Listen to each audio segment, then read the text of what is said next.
Good evening, everyone. My plan was to not discuss the whole situation right now any further. Like many of you, we wanted to keep this whole thing from dragging out. So we said our piece. Steve from Gamers Nexus wrote a manifesto that could probably be best summed up as "No You," and then it was done, or so we thought. Shortly before WAN show, Louis Rossmann released an hour-long hit piece, and in a now-deleted comment, Steve mentioned he had seen the video before it went live, making it clear that, at the very least, he was involved in reviewing this video before publication. When other creators reached out to us in support, we explicitly discouraged any escalation, while Steve seems to be doing the opposite. So here we are, more or less forced to respond yet again, but we'll keep it much, much shorter this time. Steve asked me to direct any further communications about his ethical breach and persistent defamatory statements to his lawyer.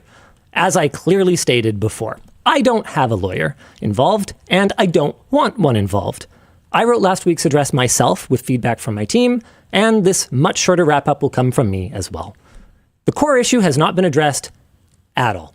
Because of ethical and process errors, Steve published false and damaging information about a competitor. Right of reply matters, both because it is essential for accurate reporting, and because scandal travels much faster and is a lot stickier in people's minds than the, oh, oops, never mind, that comes out when the allegations are found to be false. There's actually a good thread on the subreddit that you guys can check out. That is not the visual for it, but that's fine. The point is that this is so much worse now. Faced with the unavoidable fact that he got it wrong and caused a bunch of damage with his actions, Steve has outright refused to apologize, correct, or retract any of his false statements. That's next level, man. I am extremely grateful that so many of you are seeing how misrepresentative the original reporting was, both around the Bambu Labs situation and around the honey thing. And I want to applaud the maturity of the folks, many folks, who have come out and said, hey, I'm sorry that I raised a pitchfork while I didn't have the full story.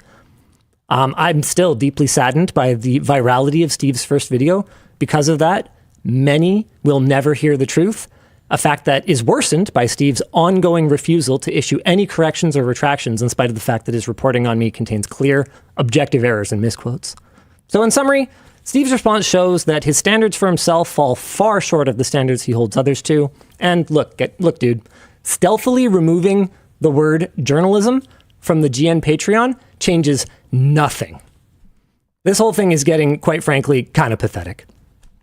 Even my, and I quote, terrible response to the original hit piece acknowledged issues on our side, laid out a path forward, which we have taken. I'm so proud of our team. And it included words like, no excuses, I need to own the mistakes, and sorry.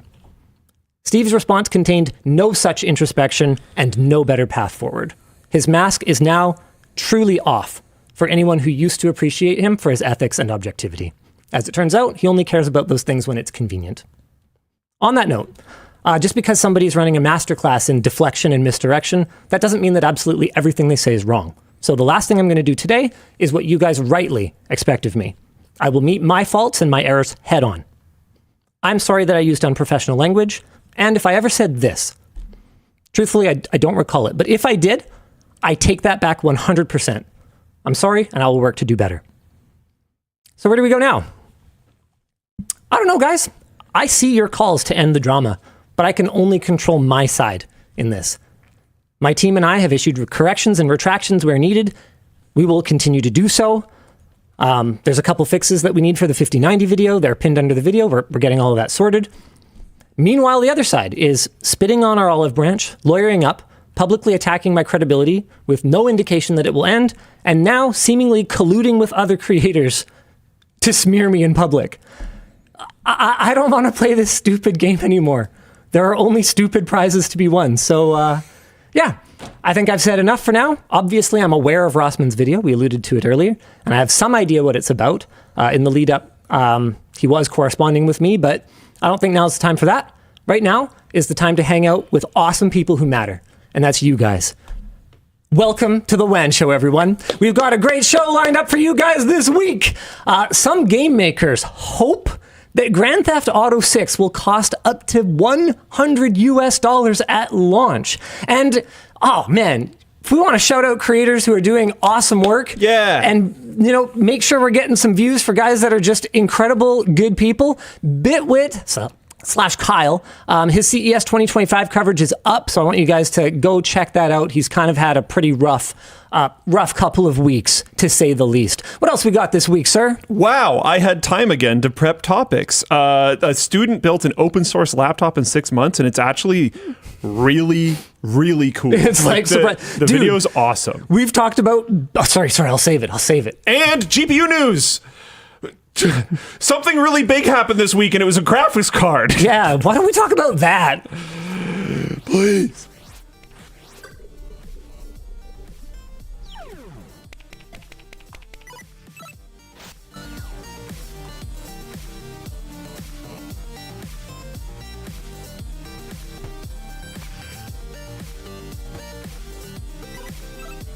The show is brought to you today by Squarespace, Notion, and Ohsnap, along with our wrap partner dbrand and our chair partner Secret Lab.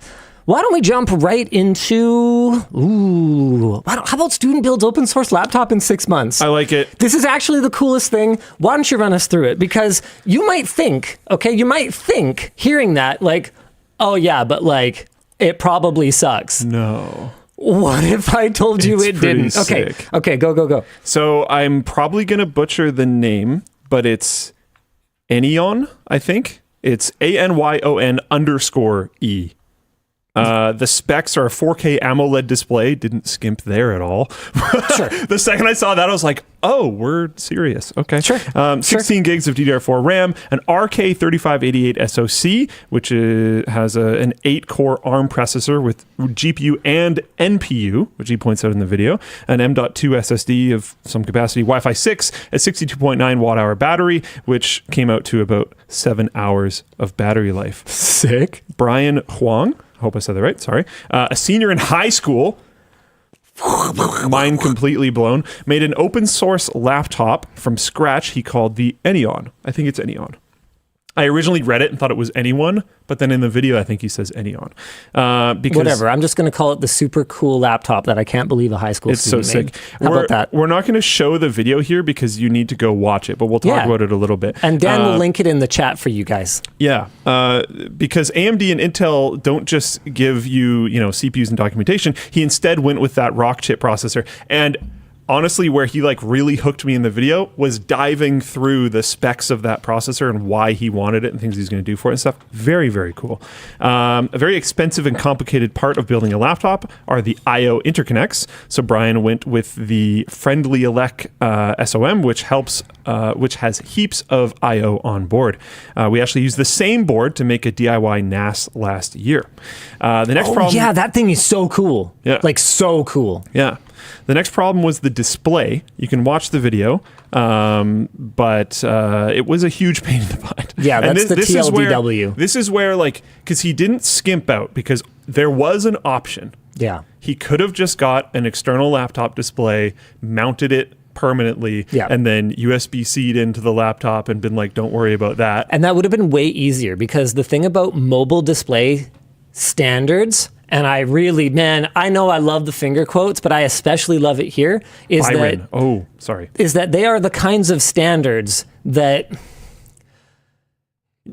nobody seems to be able to agree on, and it can be as simple as the connector looks right and the receptacle looks right, but if you plug them in, it just straight up won't work, and getting your hands on the wiring diagrams or anything can be an absolute nightmare. Woo. So working with EDP displays is super not the easiest thing in the world. Couple corrections already. My bad. Apparently it's Anyon E. Cool. That makes sense. And it's Byron, not Brian. I'm going to use dyslexia as my excuse there. That actually works. It is spelled right in the doc. Yeah. I don't know. I just read it wrong. Nice. But yeah, the display portion was crazy because honestly, when I first saw it, I assumed he was just going to go that route. Right? Yeah. Just use the I/O. Yeah, that would be easier. Make it easy. Yeah, but sad magician in chat says calling that a standard is saint-like generosity. Yeah, it's a mess. But yeah, the display portion is super cool. He also designed the entire power system to allow for charge and discharge of the batteries. In total, it has 62.9 watt hours of battery capacity and 7 hours of battery life. Okay, that is so cool. Like handling lithium battery charging and discharging safely, especially, is not a high school project. That's so cool. This was a little above and beyond, I think. But he went ahead and made his own wireless keyboard with Cherry MX low-profile switches and custom 3D printed keycaps. That's where you know he's just having fun. When you have f*** you levels of skill, then you gotta flex it. Why not? You gotta flex it, brother. Byron then designed his own CNC'd aluminum chassis and got it anodized.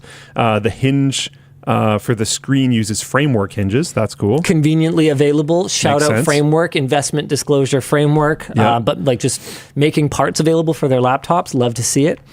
All said and done, it boots up faster than his M3 MacBook. He does like a drag race near the end of the video. It's cool. So cool.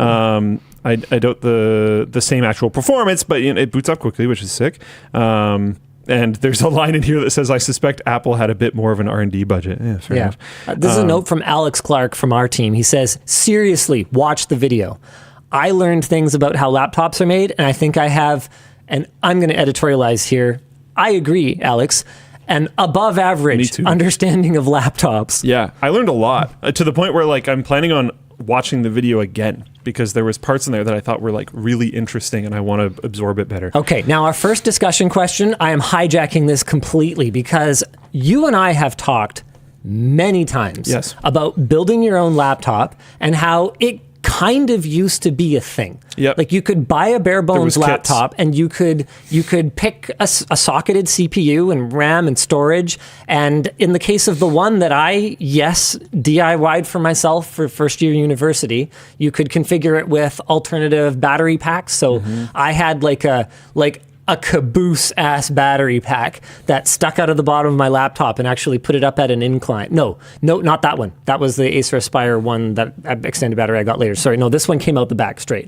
It was an M5NE, like bare bones Asus laptop. Anyway, and you and I have talked about it, and we've kind of talked about how like that's dead. You know, everything is so integrated now that building your own laptop is dead, will stay dead. The fact that companies like NVIDIA are actively hostile towards it by trying to kill the MXM like mobile graphics card standard over and over and over again at every possible opportunity makes it dead.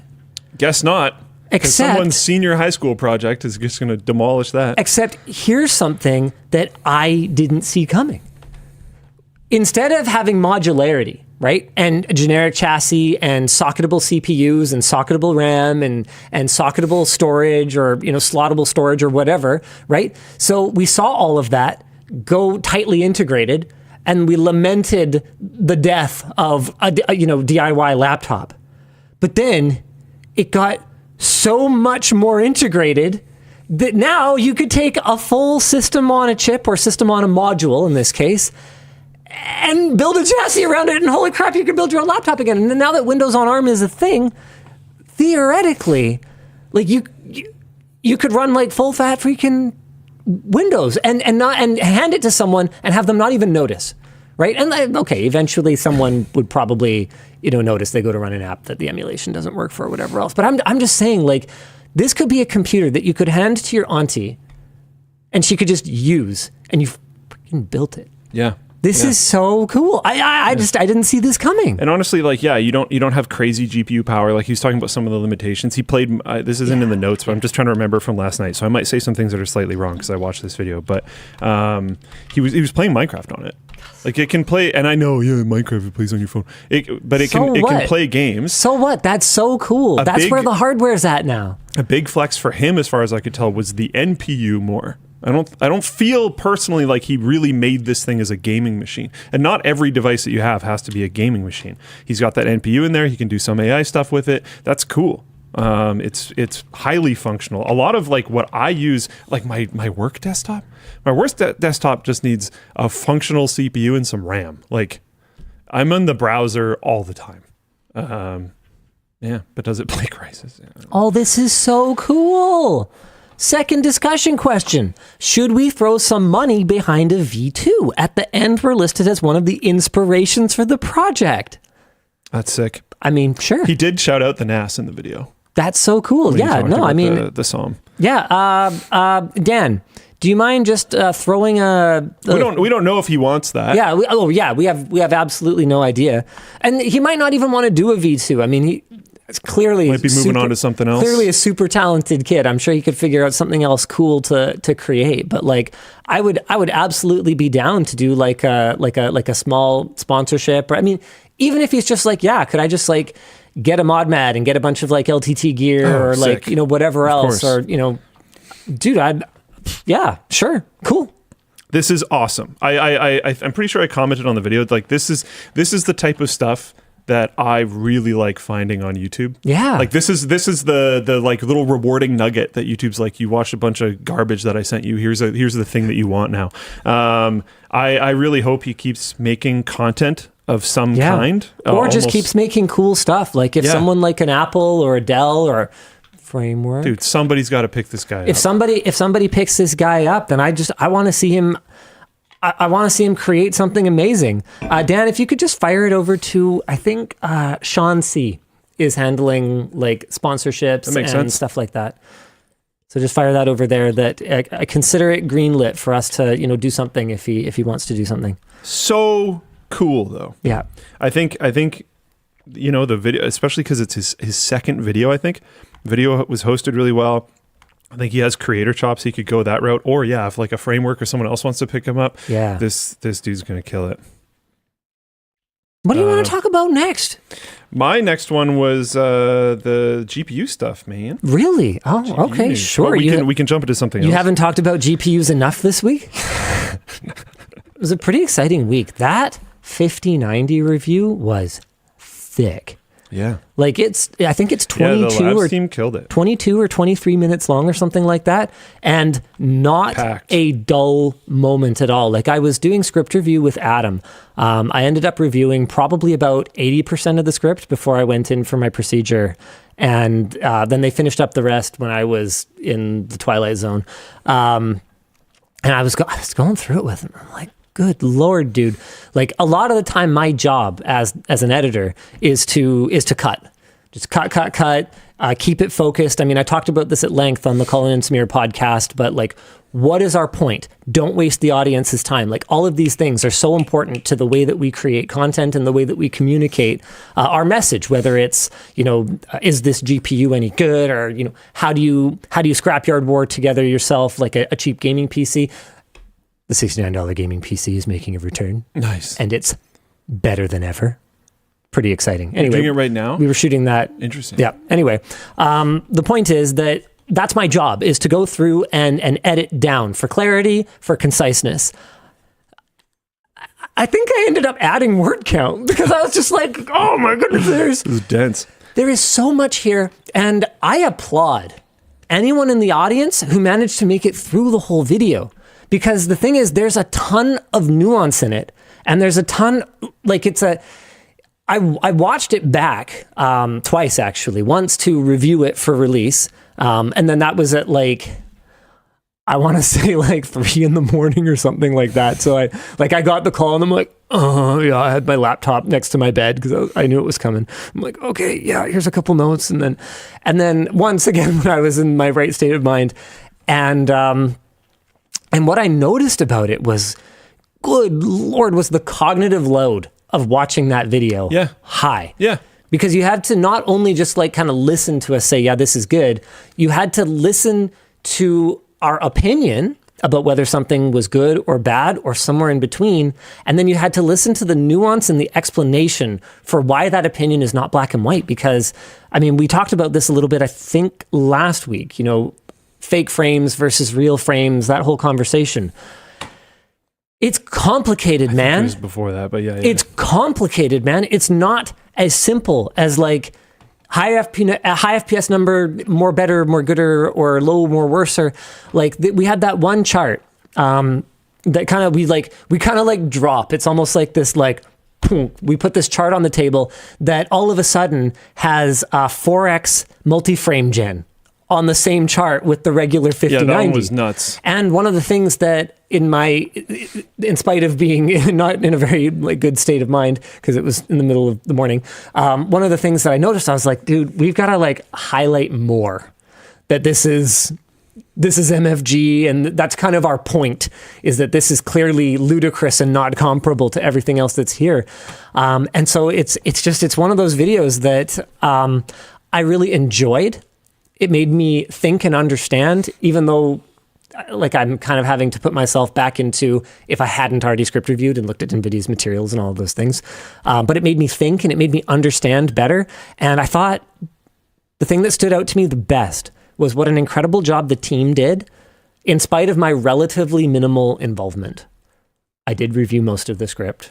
I did work on titling, intro angle. I obviously hosted little bits of it, including, by the way, I have zero recollection. Sponsors bought that. Really? Nothing. Absolutely nothing. We have an exclusive on Floatplane, a behind the scenes of me having my procedure done, which I guess we can talk about a little bit more later. But watching this back is wild, dude, because I'm just I haven't seen it yet. You know, I don't drink and I don't drugs, so I don't have any experience of watching myself do something that I don't remember. Absolutely. I've definitely watched myself do stuff I don't remember because it's a video from 17 years ago or whatever, but it's different. It's like watching myself do something that I don't recall, but yeah, that seems plausible enough. Whereas here, I'm behaving in a way that is just, it's me, but it's it's loopy me. Anyway. Interesting. Yeah, I was watching it back. I was telling Yvonne, man, I'm pretty funny when I'm high. Anywho. Oh man. Did she appreciate the humor? I mean, she was trying to wrangle me and also make a video and keep me safe. So I think she was a little stressed, but I think after the fact, maybe. Anyway, what I was going to say was what an incredible job the team did putting that together. That makes this place feel less like Linus and more like Media Group.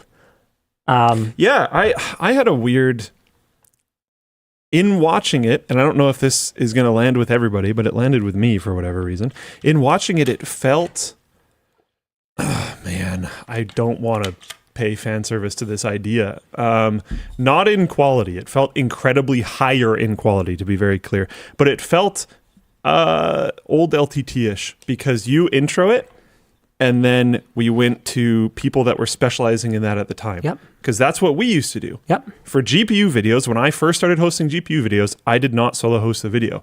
Linus would intro it and talk about the features, and then I would jump in and talk about the benchmarks. That's how we started. So jumping in and having it go like Dan, for instance, talking about the AI part because Dan does AI things, and all the David talking about the DLSS stuff because he just made a video on Force DLSS and Indiana Jones. This is all these things are just wow, this is really cool. This is what the vision has always supposed to be, dude. Yeah. Oliver killed it. He did such a good job. I got to that section, I was just wow, this is really pro. He absolutely killed it. Yeah. Man, I don't know. I am having a proud dad moment. This was very cool. For real. This was really cool. And it's one of those things where I sent this message internally already. So I'm not saying anything that any staff won't have seen already. Or if they didn't see it, then I'm glad you're seeing it here. But what I said was this is the vision. This is what this company is supposed to do when absolutely everything is firing on all cylinders. Yeah, and I'm going to step in, and Linus kind of said my line in the intro, but there was errors with it. Most of them were pretty minor. There was one that really kind of sucked. We're working on fixing them, and they're pinned in the comments. Yep. And we've never claimed the video was fantastic, and we're going to have some amount of problems. Yeah, we've never claimed to be perfect, but what we will do is we will keep doing better. Yeah. We will keep working hard. We'll keep doing better. And the error rate will not be zero. We're going to have some amount of problems until the end of our time. But that's just, we'll keep working on improving. Yeah. It is what it is. Super cool. I'm super very exciting. happy with it. We managed to pivot the discussion to GPUs and not actually talk about the GPU at all. Instead, we just patted ourselves on the back for 6 minutes. So do you want to talk about the GPU at all? What's in these notes here? The 5090 reviews are out. I watched a bunch of them. Super interesting. Just like I expected, a lot of people took different angles with it, tested different things. This is a generation that I'm going to say again, go watch other people's reviews, go read other people's reviews, go do whatever, right? It's very interesting. The whole story is not out there, even with all the reviews that are out there, in my opinion. I think this is going to evolve and show its head more over time as these different technologies are used more, as we're able to see it in more scenarios, stuff like that. I also think as the continuation of card embargoes come, we'll learn more and more. But yeah, it's super interesting. Reviewing GPUs is changing significantly because of all these AI software features and everything else. But anyways, AMD RX 9070 is delayed. It is apparently launching March 2nd. The company cites software optimization for FSR4 as the two reasons. Good old brain. The company cites software optimization and FSR4 as the two reasons why it most likely decided to delay the launch of RDNA 4. Did you see some of the ad campaigns that went live? Like in like non-North American regions that were like, yo, Radio 97, let's go. That's rough. Yeah, I mean, honestly though, this is one of those things where it would be really easy for us to dogpile on them and go like, oh, AMD software not ready, AMD this, AMD that, but like, good. Let them cook. Yeah. Like, some of the leaks that I've seen seem to indicate that this is going to be a really valid card. Like, it might not appease every possible buyer at every price tier, but it looks like it will be, hopefully, a really valid option. And if that's the case, then let them cook. Yeah. Get it done. Yeah. And then when it's done, let's have a look at it, and hopefully it's awesome. And I support the delay for sure. Yeah, because I mean, here's the thing. Like, I'm rooting for everybody in the GPU space. I'm rooting for Intel, obviously, who's been bringing it at the low end. I'm rooting for AMD, who has been the only force, even remotely sort of keeping NVIDIA honest. And I'm rooting for NVIDIA too, because I want better GPUs, and you need that competition. I don't want anyone to be in a completely dominant position, because that's bad for the whole industry and it's bad for the consumer. So this is exciting. I will also say, in support of them delaying, what I heard from the team all week was that the driver in the card, everything felt very stable. So it wasn't a problem, which I appreciate that. AMD's Vice President and General Manager of the Ryzen CPU and Radeon Graphics Division explains more in this tweet. This one. I really appreciate the excitement for RDNA 4. We're focused on ensuring we deliver a great set of products with the Radeon 9000 series. We're taking a little extra time to optimize the software stack for maximum performance and enable more FSR4 titles. We also have a wide range of partners launching Radeon 9000 series cards, and while some have started building initial inventory at retailers, you should expect many more partner cards available at launch. And then there's some indication that late January was the initial plan for the RX 9000 series launch. It's possible that AMD might also have wanted to see how NVIDIA's RTX 5070 Ti will fare when it hits the market in February. Now back to NVIDIA. NVIDIA removed the hotspot sensor for the 5090s. Video cards reported on this, and Der Bauer spoke about the issue in a recent video and reached out to NVIDIA for comment.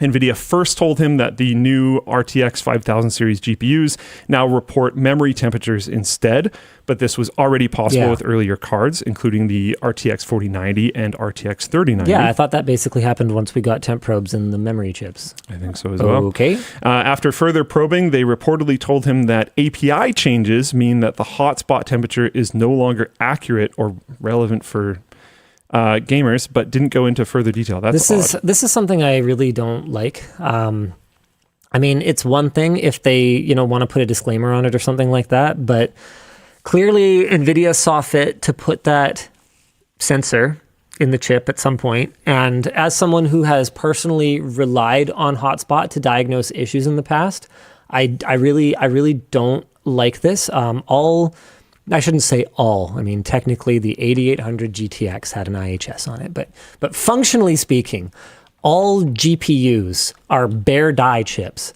And if you have even the slightest mounting error, they can not only, run a little hot or not perform properly or whatever, but they can cook themselves. And like if there's an area where there's like an air gap, which will act as an insulator. And so when you have the hotspot temp, it tends to be, from my experience, a little bit more sensitive to a slight mismount.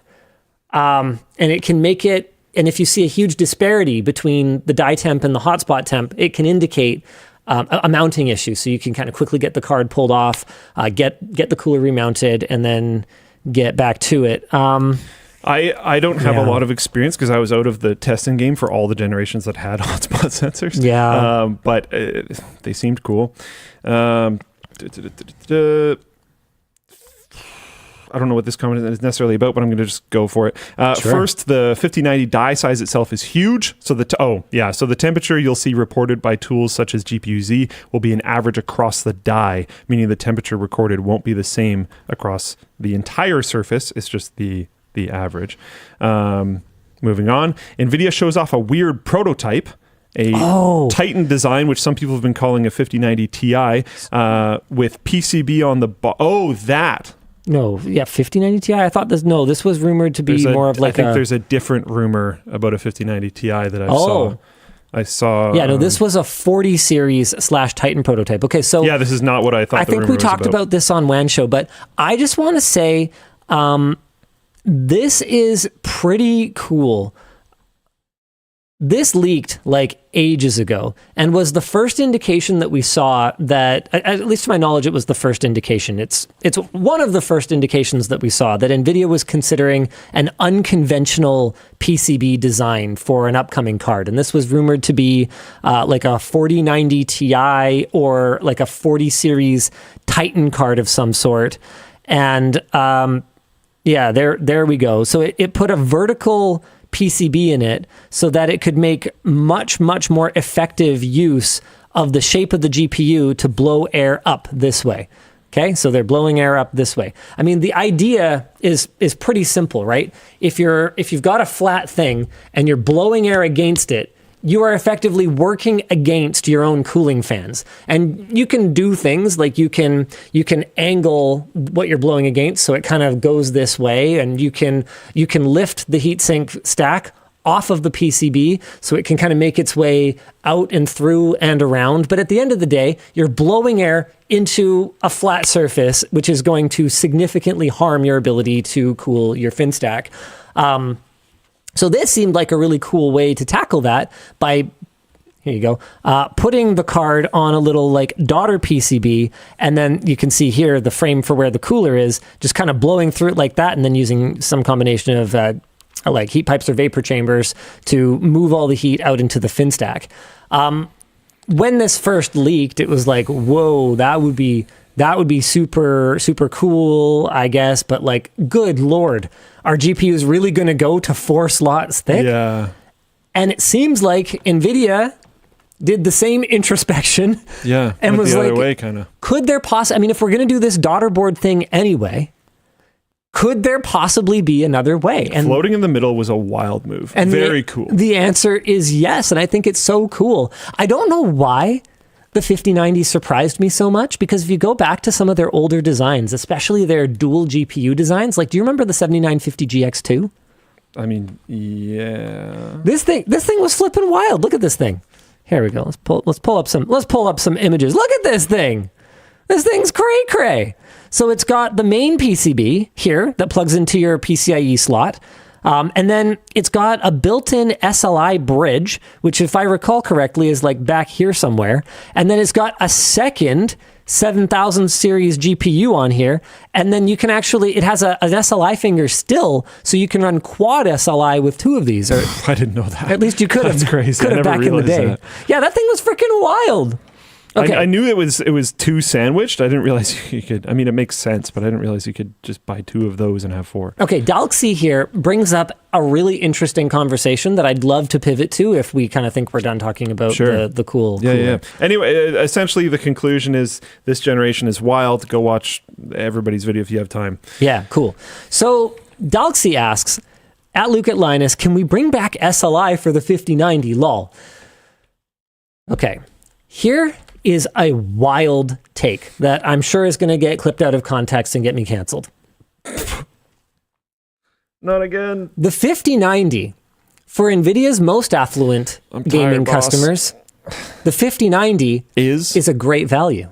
Oh, no. Here, wait for it. Think of the 5090. I mean, there's no process node shrink, right? So you could kind of think of it as 4090 Ti more like kind of 4090 Ti plus an extension of the previous generation with some extra stuff bolted onto it. And if you think about it that way, well, for the people that are like, yo, bring back SLI, what are you better off with? A second 4090 or a 5090? If all you're going to get is about 30% more performance, wouldn't you rather have it for another 400? Bad take. Wouldn't you rather have it for another $400 compared to another $1,600? All right, I don't even think I need to misquote you to get you canceled for that. I think I'm leaving. Have a good night, guys. Yeah, have a good one, Dan. Bye. I'll give you a reference. Anyway, but kind of back to serious. Yeah. You're associated. For the people out there that were buying, two 3090 Ti's, which was the last card that supported SLI, or going even further back for the people that were buying, two 2080 Ti's or, two Titan Blacks or whatever in SLI. Honestly, I think I'd rather have a slightly bigger monolithic GPU that consistently gets me better performance than one that will occasionally nearly double my performance, but more often than not run at the same performance for double the power consumption and microstutter all over the place. I guess what I'm trying to say is, no, SLI isn't coming back, and that's probably an okay or even good thing. Put more transistors on this chip. But with that said, it's not that NVIDIA has completely abandoned high-speed interconnects between their GPUs. Like, if anything, NV72, like their data center stuff, is doubling, tripling, quadrupling down on what they started with SLI. It's just that now, in order to build that high-speed connectivity into the GPU, in order to have it operate fast enough that those GPUs can act as one, it takes up so much die area and is so, therefore, expensive that it makes no sense to build it into every single consumer card, knowing that only a tiny fraction of the people who Luke just mocked for being willing to spend that much more for a slight performance gain. Well, no, it does depend. I think it was said well in our video, right? If you're using money to make this thing, then sure. No. I was talking about the SLI argument. Yes. Like the same people who would go and spend double for that. I'd much rather they go and spend a little bit more for 5090. 100%. 100%. So for those small handful of people that are wild enough to go and do that, yeah, I'd rather they have a 5090. This is probably what they're buying anyways. And for everyone else, yeah, honestly, I think I would rather NVIDIA doesn't just make the thing more expensive. And it sucks, right? But the reason SLI worked was because with the old interconnects and the old bridges, they weren't that high speed. The cost wasn't that high. But as resolutions of our monitors went up, as the amount of data flowing between the GPUs increased astonishingly, it just couldn't keep up. It just couldn't do it without the cost not making any sense anymore. So that's my conclusion. No, SLI is gone, and the 5090, for those folks that would have bought SLI, I stand by this. Way better value. AJ, not RDJ, but Flowplane, anyways, said instead of SLI, I would rather see the ability to split a single card across multiple users, either in VM environment or multi-user game PC. Me too. Wasn't there that thing? No, it's totally a thing. GPU virtualization is 100% a thing. What's the name of... there's a particular piece of software. Oh, I know the one, something hot seat, something, I can't remember. There's a piece of software that allows you to do it. We haven't really played around with it too much. Yeah. There's a... People are saying... Someone had it at Whaleland at LTX. Yeah, no, it's a thing. I don't want to give away too much, but we might have a new multi-gamers like kind of thing coming. Ooh. And maybe as part of exploring that again and kind of seeing what the state of things is, we could explore that as well. I think that'd be cool. But yes, there is some really cool slicing stuff, even though NVIDIA doesn't officially support it on their consumer cards. That was something that I actually chased Intel about a lot back in the lead up to the release of Arc Alchemist, the original Arc DGPUs. Was like, hey, if you guys made this available to consumers, I'd really appreciate that. Not because I necessarily think, the A770 is going to be powerful enough that anyone would really want to split it to two gamers running off of the same GPU, but because I would love to see some pressure on the incumbents to just make this feature freaking accessible, because there is so much that consumers can do with CPU virtualization. And I would love to see the same kind of innovative use cases be possible with GPU virtualization, especially now that they can do so much other than just, push FPS in Counter-Strike or whatever. Yeah. So, in conclusion, Dan, 100% it's a thing. And no, NVIDIA has absolutely no intention, as far as I can tell, of probably not making it accessible on their consumer-facing cards. A bunch of people have said different names of software solutions in Philplane Chat. I don't remember which one, and I don't know anything about it, really. I just remember it was in that video of Astor the LAN Multi-Seat. at LTX. That's the one. Yeah. Oh, Tim in chat says, I was the guy at the LAN. It's Astor Multi-Seat. Okay, there you go. Yeah. So I was remembering him and his computer. Did he die? Oh, my goodness. F. Yeah, everyone, now, let's go. Pay respects. Dan kicks it off. Love it. Taking advantage of his lack of stream delay. This guy winning internet points like that, that's dirty pool, sir. All right, what's next, Mr. Dan? I would never be able to tell if the stream went down. Yeah, well, that's... No, we have a thing for that. Oh, okay. Cool. Is it named Dan? No. Oh, okay. I guess merch messages. Okay, well, why don't we explain what a merch message is? Merch messages are the way to interact with the show. Just like Ryan A., you can head over to LTTStore.com, and instead of throwing your money at the screen to send a message into the show, you can throw your money at LTT Store. In the cart, there will be a little box that will leave you a spot to type up a merch message. A merch message, it'll go to producer Dan, who will reply to it, or will forward it to someone internally who can help you out, like, say, for example, apparently Sammy, or he will curate it for me and Luke to respond to on the show. And we've got a few probably pretty interesting things for the merch message inclined to check out today. We are delaying the launch of the mod mat for now. We'll update you guys as soon as we have further information, but we do have some other new stuff. We're launching 4 new Labs branded items, including a zip-up hoodie, t-shirt, hat. Oh, I did not resize the hat. Way to go, Linus. Way to be ready for your own show. Fantastic. Hat and a lanyard that show that sometimes simple is best. We don't have any data to back up that claim.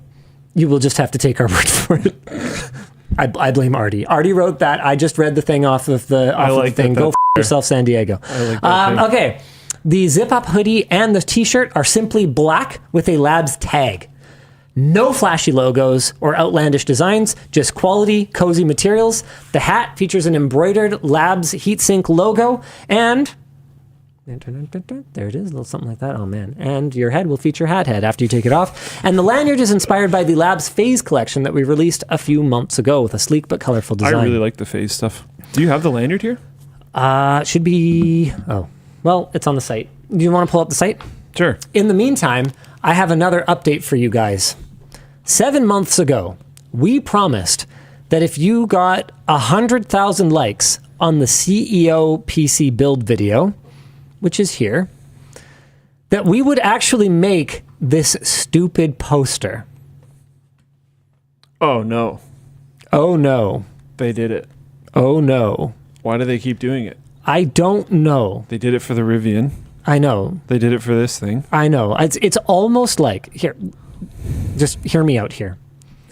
It's almost like our community might be a bunch of stone cold memers. I know. This is, again, my second controversial take so far. Gonna get me canceled. Second one. I feel like we got to be above that. Second one. I think they might be stone cold memers. Anyway, you can get it now at lmg.gg/hope. It is available in a small art print or a larger print-to-order poster. I think if I get one of these and I put it behind my desk, it'll just make him like super embarrassed. Yeah, see this right here. Really? Like, We could put them over all of the windows. I'm messaging Artie. Don't do that. Just because that sounds expensive and wasteful. anyway, so that's a thing. Is the art print in stock? I actually don't know. Oh, there's like a little small one you can get. Yeah. The small one is probably the way that most people are going to want to go. See, that's the thing. I think. Hold on. Yes. The small one is not back ordered, but the large one is like a pre-order. It's a print to order. So I like they do the size reference. They show the small one amongst other things on like the grid. That's cool. okay, the last LTT store thing. I'll get this out of the way really quick. In response to this comment from last week, please sell the carabiners, like the replacement zipper pulls, as a standalone product. There's so many I want to replace. I forgot why we said we wouldn't do it. We said we were never going to do that because deforming the zipper pull to change the carabiner can damage the pull and may cause it to break, especially on low-grade zippers. It is even a risk with YKK. We don't want to be accountable for zippers breaking on a variety of random products. We are only covering breakage that happens on our own bags because of the failure of the original carabiner zipper pulls.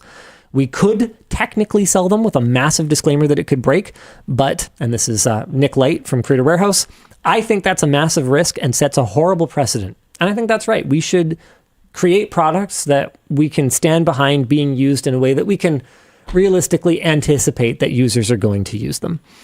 Okay. Jan, hit me. Sure thing. Hi, DLL. I'm soon leaving behind a decade-long tech career on my own terms. What hobbies or special interests would you recommend to somebody who still wants to keep their feet wet in the tech world? Home lab. I mean, that's not keep your feet wet. That's keep your feet like in the ocean, drenched. I mean, yeah, I think that's totally valid. I mean, home labs are sick. I want to get my apartment too small, not enough space. You know what? Cop out. I have plans. I need to finish painting my stupid bike. But like, I think painting stupid cool. Yes. What's gonna happen first? The bike or Final Fantasy VI? Bike. I will beat you. All right. Yeah, there's no way. I know how far you are, and I know how kind of broken the balance is in the Pixel remaster. So good luck. Wait, that makes it harder? In my opinion, I have some strong opinions about the Pixel remaster. You said it made it easier. Yeah, it depends. Like if you just use cheats, then yes, it's much easier. Oh, I haven't cheated. But if you try to play, I haven't cheated and I haven't wiped yet. Yeah, if you try to play properly, then yeah, it could be. Boy, howdy, it's gotten close. And I think in pushing to not wipe, I've probably done bad things with my economy. Could be. It might not matter. Spent money on potions and stuff. It shouldn't matter. Okay. Yeah. But anywho, yeah, painting is super cool. You should wipe. Oh my God. I meant. No, not that. He means be annihilated. Anyway, I kind of want to... Me after Chipotle. Me trying to keep the show on track. Good Lord, you guys. This guy. What do people even tune into this thing for? I don't know anymore. It's a monkey circus. Okay, sorry, that just caught me off guard. So I want to get into casting. Oh. Yeah. What? Yeah. Like I did it. I did a class once in high school, and it was super fun and super cool. Oh my God. Yeah, I'm taking up pornography. That's going to be my new career. What? That's not what I thought. Oh, okay. Well, what did you think? You said I was casting. I thought you meant like game casting. No, not that. Okay, casting. Why would pornography be the next option? Linus, don't answer that. My client has no understanding of what that means. Perfect. What? I was like, this is such a weird metal casting. What are you even going to cast? Like Anno metal games? casting. Yeah, okay. Yeah, so anyway. That's sweet, though. Yeah, I took a class in high school, metal art and jewelry, and I had a lot of fun with it. And On the couch. I'm at a... Duh. Good Lord. And anyway... Why would I have gone there? You know what? I give up. I'm not even gonna try. You go ahead. You do the show. You want to get a word in edgewise? Have all the words. Oh man. Okay, sorry. Anyways, your casting, metal casting. I've seen a bunch of people have relatively solid looking home setups for that. There's cool things you can do. Yeah. And so I don't know. It looks like a lot of fun. It looks very. Or no, I shouldn't say it looks, because I have done it before. It can be very cathartic. Like taking something from like a rough cast piece to seeing the finished product. Have you seen the earrings that Yvonne and I made?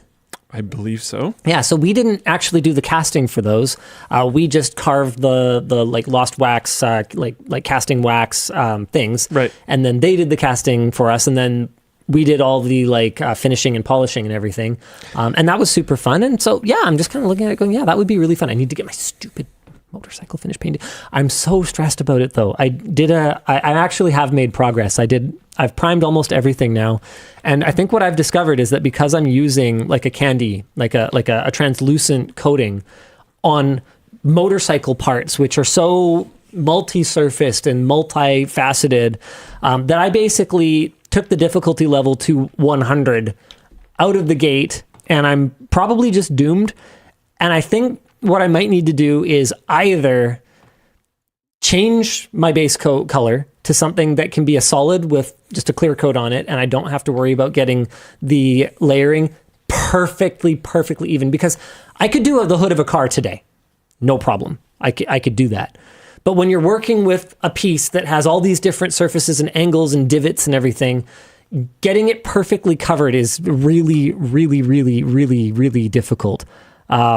So maybe I should just find something else. Or if I fail again, then maybe I'll just drop off all the parts and get them painted. I think, but that would feel like giving up, because it would be. Do you guys drink like pop, like cans, specifically cans of pop? Complicated answer. I like cans of soda pop. Okay. And I often have them in my house. So my easiest way to control my urges is to just not have the temptation nearby. Yeah. So for like years and years, we just wouldn't have any soda in the house.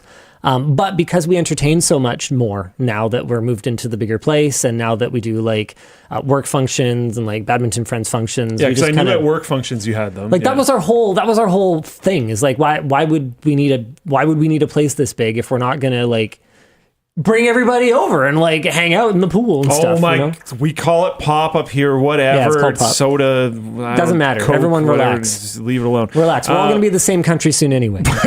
My point was because I believe. Sure, fine. No, sorry. Go done. for it. I thought you were done. Wasn't done.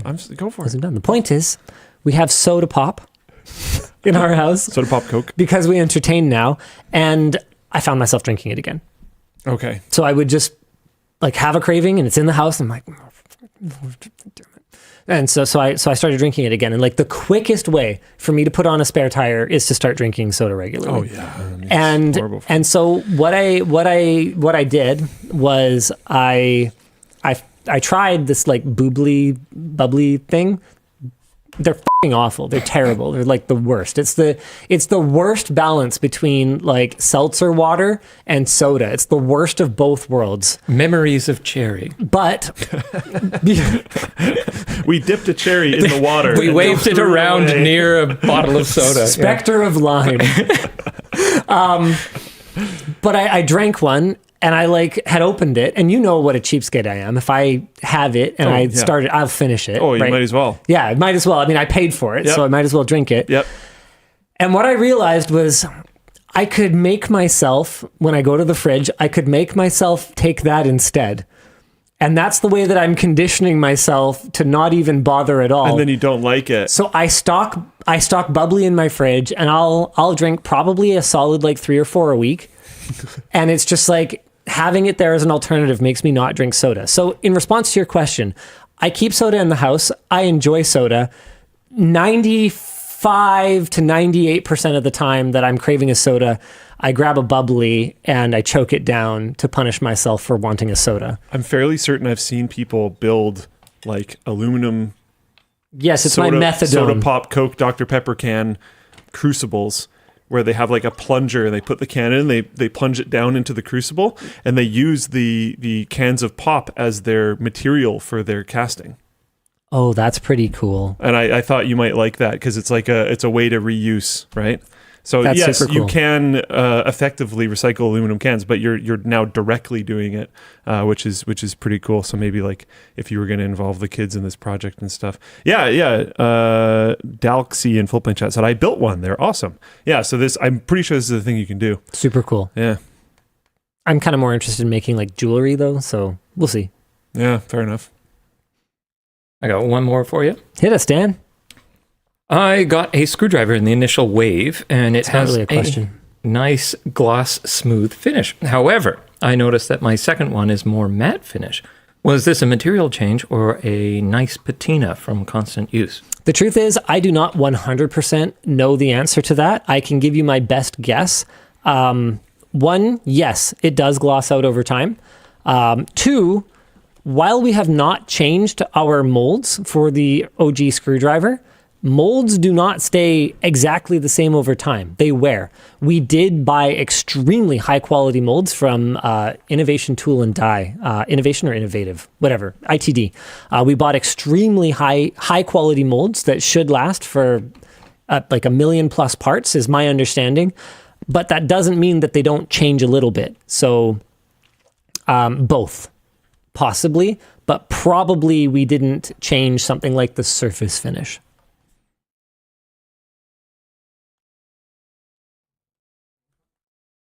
Oh, sure. More topics. What do you want to talk about, Luke? Should we talk about the gaslighty, rambling, ridiculous, full of misdirection response to our video from Airestech? Okay.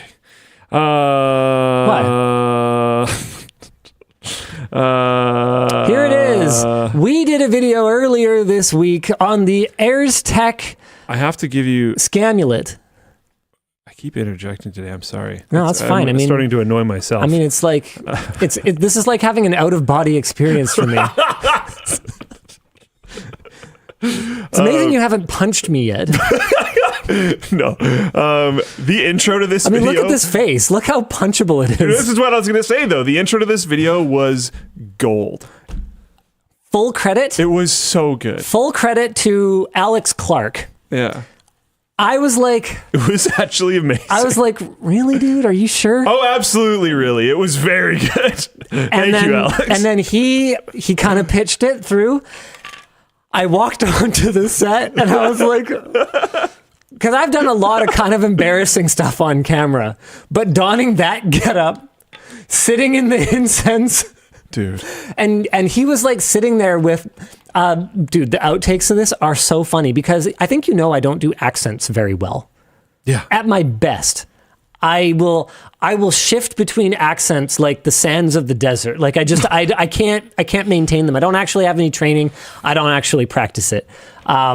So what Alex was doing was he was sitting there on set, kind of directing, and then he just had a random interview of Russell Brand. And he would just play a clip and then he'd turn it off. And then I would try to deliver the next little bit of the line, kind of trying to mimic it. Dan, were you on set? For that? No. Yeah, okay. Oh, man. Oh, no, I know who it was. It was Andrew who was on set. And the reason that I wasn't sure is it was someone from the British Isles that was on set, and we were talking about my atrocious accent. So Andrew is Irish, and having to see his face sitting there so disappointed at whatever it was that was coming out of my mouth, that was hard. That was hard. That intro was so freaking funny, though. I was a lot of fun to shoot. I think, does it allude to the intro in the thumbnail? Like, are you in that get up in the thumbnail? I don't think so. I think we left A it out little of the bit. thumbnail. I noticed in Hold the on, thumbnail. let me go to your laptop. Yeah. I noticed in the thumbnail that your your shirt is yeah, very wide and very low. I And think was that's like, photoshopped. what's going on? And I clicked on it, and then I couldn't stop watching the intro. Okay, we'll show it. The incense too. At first I was like, did they like add that in post? Nope, there's incense there burning. Yeah. The whole set, everything's just it's amazing. We have a world-class team. There's no doubt in my mind about that. Anywho, Oh man. let me see if I can. Where's the? Yes. Okay.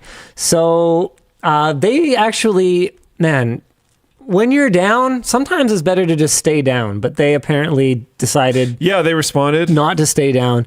So they posted a blog post debunking Linus Tech Tips' misconception about Aries devices. Good gravy. Man, this is...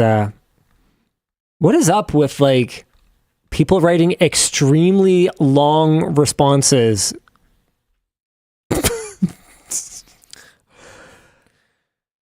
Oh, man. The device does not block, claim number 1, the device does not block RF signals, so it's ineffective. I mean, it doesn't interact with them at all. That's... Anyway, in short, no. Wearing a special amulet does not make the 5G boogeyman less scarier. And also, Airestech, this is embarrassing at this point. You're not going to win over anyone who has even a remotely functional understanding of how electromagnetic waves work. That's not happening. I don't realistically think that any of the people that you are ripping off with your scamulet are going to be deterred by like a proper explanation of why it obviously doesn't work. Scamulet. So why are you even talking? Why are you even Streisand affecting our video? I really think this is just such an obvious tactical error. So anyway, here I'll read through my notes instead of just talking about how this is ridiculous.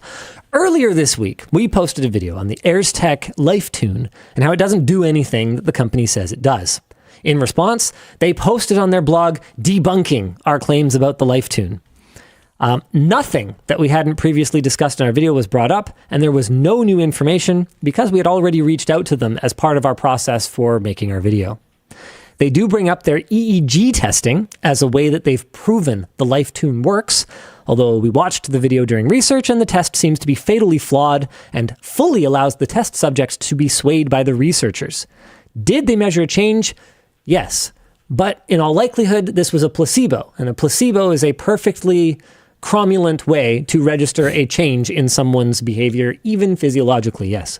Yeah, genuinely. Now, we could spend a bunch of time picking apart their arguments, but fortunately, Reddit saved us the trouble.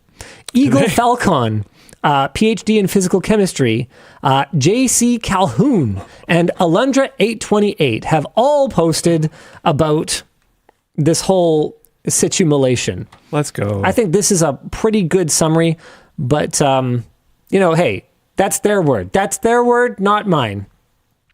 Alex, the writer's thoughts here. All I want is a simple, replicable test to show that it does literally anything. Airestech, can you give us that? It is normal for companies to show us their internal testing to demonstrate how to independently test and verify their claims. Airestech didn't give us any of that and instead just threw technobabble at us. There is, of course, a chance that, Alex says, he just didn't understand it, but we were able to figure out how the machines at ASML work, and this little amulet certainly isn't more complicated than an EUV machine. Yep. Agreed, Alex. Absolutely toasted. What else do you want to talk about? We've actually got a fair bit today. I want to talk about GTA 6. Sorry, I'm going to hijack it. Yeah, no, let's do it. Let's talk about GTA 6. So the headline here is some game makers hope that Grand Theft Auto 6 will cost up to $100 at launch. And let's get through the whole thing. I'm gonna blow through this pretty quick here, and then we can open it up to discussion. Industry analyst Michael Ball wrote in his State of Video Gaming in 2025 that some game makers hope GTA 6 will be priced at $80 to $100, breaking the $70 barrier and helping $50 titles move up to $60 titles move to $70 to $80, etc. He stated that game prices have never been lower in real terms than they are today.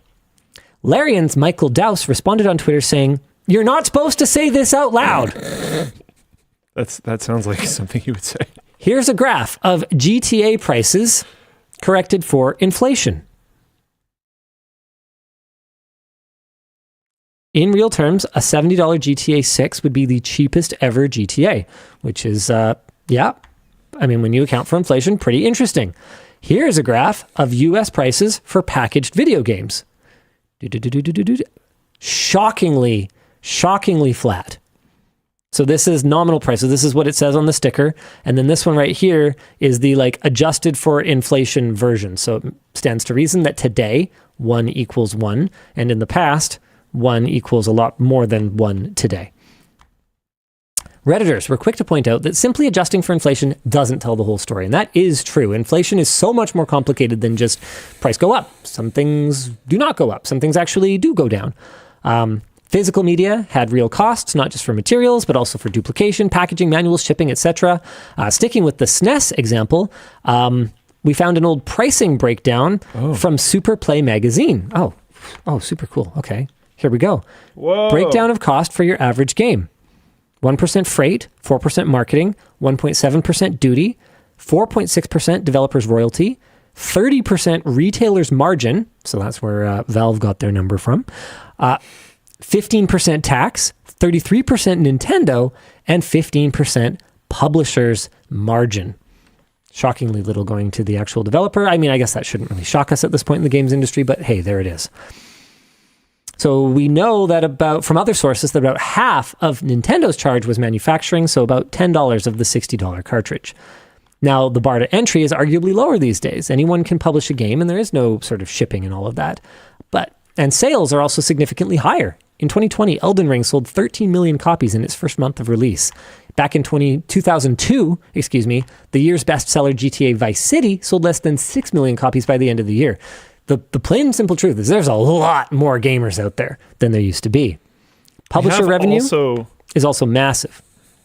I'll let you finish. Here's just casual look at the kind of revenue that these companies are doing on on gaming. Sony Interactive, Tencent, Microsoft Gaming. We'll get to it. The list doesn't include private companies like Valve or Activision Blizzard, who reported $8.8 billion in revenue before Microsoft bought them for $68 billion. Okay. There's a lot to unpack here. So with all that in mind, would it be a good thing if GTA 6 was priced at, let's say, $100, even though the original article from Michael Ball says $80 to $100? Let's stick with $100 for the sake of, following up our sensationalist, headline regurgitation here. I don't suspect Rockstar exactly needs to do it. I think they are going to completely kill regardless. It might be good for other people in the industry. I think the examples of like the SNES cartridge are not necessarily fair because we have been in a predominantly digital distribution environment for a long time now. Well, I think that's part of the point, is that is a big part of why we shouldn't have to pay for physical manufacturing and shipping that we don't have anymore. But I think you can make that argument for a certain period of time, but eventually that margin is eaten up. We've been in predominantly digital distribution for a very long time now. It has not been a couple years. Not on the console side. I would argue even that consoles, I think, have been very predominantly digital for a while. This generation, most people I know are downloading stuff. But PS4, truthfully, I don't know. I don't have the numbers. I don't know. Yeah, I'd love to hear from you guys. Floatplane chat. I mean, let us know. Like, we're gonna have predominantly PC people, but yeah, that's fair enough. But man, yeah, I know 360 PS3 was the start. People are saying PS4 was pretty split. Yeah. Whereas I think it's pretty Oh man, some of these folks, I mean, yeah, it makes sense that like our super PS4 connected came out in audience. 2013. Buddy here is like, I was 50% digital on the 360, which, for our like hyper connected audience actually makes sense. That might not be that representative. But like, I had a 360, it was all physical. I'm pretty sure that normies have taken a fair bit longer to move digital. Especially, you think so? Especially with the inherent advantages of physical media on consoles. The fact that you can resell them is so huge. It's huge. Yeah, but game stores are closing all over the place. Well, that I know. Because they can't say, and that's not new news. That's true. That's very true. Like, it's been big enough impact for stores to close since pre-COVID. Well, I think what we can agree on is that we aren't sure.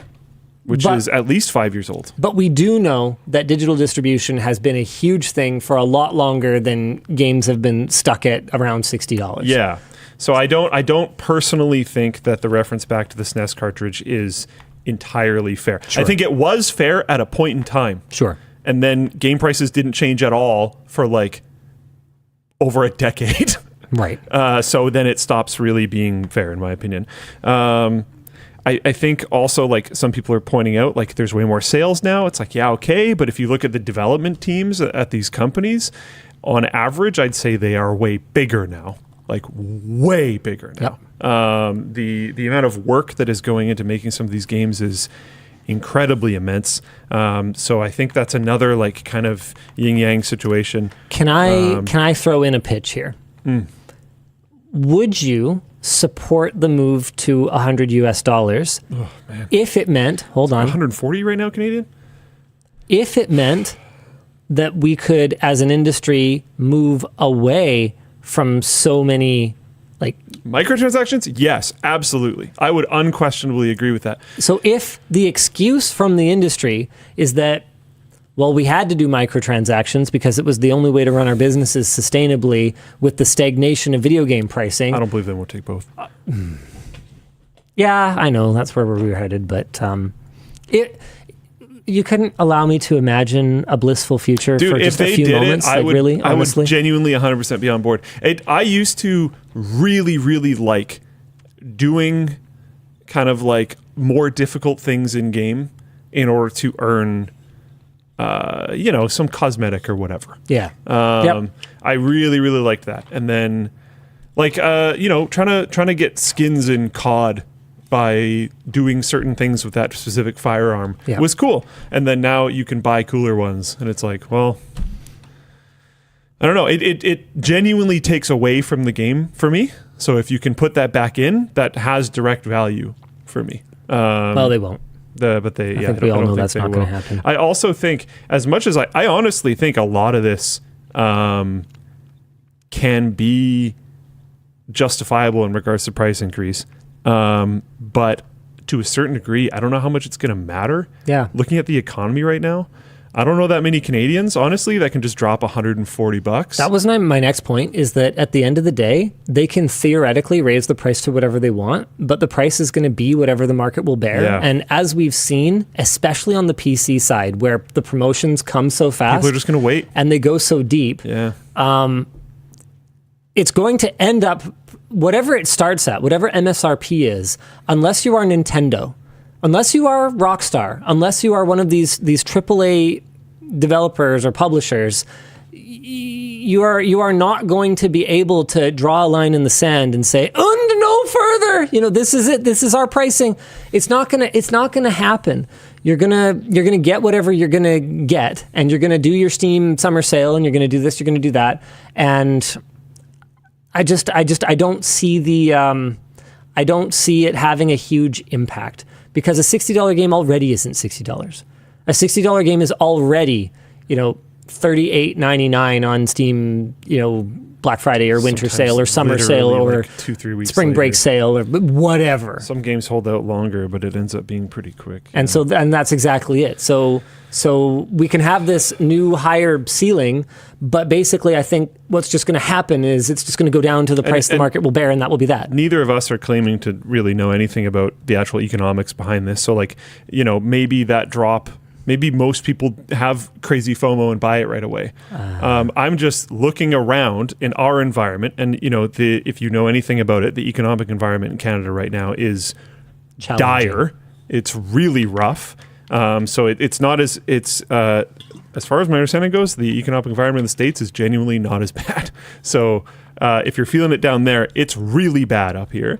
And a lot of people that I know are doing pretty well comparatively, genuinely. Like people with really solid jobs up here are not going to be dropping $140 on a game. Well, it's compounded by the fact that our currency is taking an absolute but that's part of it, right? Beating right now. So anything that like is imported from anywhere, effectively our purchasing power has just been so like speaking as Canadians, which is the only thing I can realistically do, this is crushing for us, to be honest. Like it wouldn't even, he's rounding. It would be more like $146 at a straight one-to-one conversion. Like it's one of those things where I will often see, Canadians complaining about the pricing on our store. It's like, why is your Canadian pricing so bad? Because our pricing is in US dollars. Our costs are in US dollars. Our markup is a certain amount above that.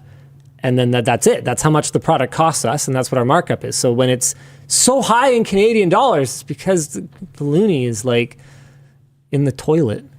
And if I just did a one-to-one conversion out of the goodness of my heart, we would be just losing money on every transaction on LTT Store. That's not realistic. That's not viable. The Wiley in Flowplane chat said, no, Luke should try speaking as a Spaniard. I'd like to hear that. I have no idea.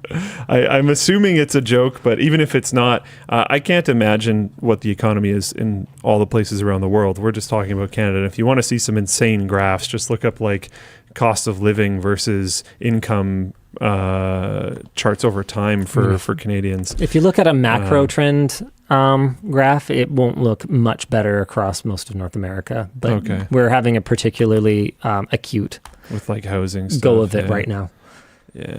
Yeah, it's rough, and it's rough. It's rough everywhere, as far as I know. I just know that it is particularly rough up here. Joycey says here in the UK, we're not doing much better than you guys. Yeah, I've heard that too. I don't think a lot of people have the disposable income to jump up to this rate. That being said, in times of economic crisis, as far as my understanding goes, entertainment stays an expense for a lot of people. And gaming is still one of the best value dollar per hour things you can spend your money on. So I could just be totally wrong. Yeah, I mean, maybe people will cut out travel, they'll cut out eating out, which we already know is happening too. Even potentially. When I was overseas, my news feed started to slant more like, British and Irish and all of that, right? And I read this just like devastating article, and I forget the exact number, which makes me feel even worse because it's disappearing and nobody even can be bothered to remember the rate at which it's disappearing. But it pretty much was like talking about the rate at which Irish pubs are closing. Oh. And it's like terrifying because what's going to replace it? What's going to replace the small independent dude, they're so unique pub with that character and that history? Yeah, nothing. Like what a Tim fucking Hortons, like honestly, I don't Taco drink. Bell? You don't drink? No, I don't drink, but it's neither of us are probably frequent. But it's not just from my understanding, it's not the drinking. It's a social thing. That's your They're genuinely kind of your cool town places. square. It's your place to go and they're often warm and genuinely pretty inviting. Yeah, it's a public house. Yeah. They're cool places. Yeah, exactly. There. Thank you. That's a really good way of putting it. It's right in the name. Public house. And they're just disappearing. 603 says people don't socialize like they used to. The drop in the last 20 years of people gathering is astounding. And man, did COVID ever not help with that? Oh, no, not at all. Yeah. Sure didn't help. I used to go out to eat with people like all the time. That was like how I socialized. And now, I honestly can't remember the Yvonne last and time. I asked him out. Really, you don't even remember? Was Earl's with you guys? Was the last time I ate out? No, we went to Boston Pizza. When was that? Oh yeah. It wasn't a memorable dinner at all, I guess. He knows why that's funny. Anyway, I was maybe a little focused on other things. Okay, I sort of forgot about the food. And when Yvonne reached out to him to get some dinner with us, he was like immediate response. Why? What's wrong? Yeah, and like that's partially on us for not spending time with our friends often enough. Apparently, was that actually what I said? Something along those lines. It's partially on, Luke for not, just being in that mindset. And I think it's partially on just like all of us for just getting out of the habit of just f***ing spending time together. You know? Why are we... What's our excuse? At this point, I don't know. I think it's habit forming. It takes, It takes a month to form a habit. And COVID for a lot of people was a lot longer than that. So, yeah. No, he didn't get fired. And if he did, we'd do it somewhere much nicer than Boston Pizza. You'd fire me at a nice location? We'd put him down real nice.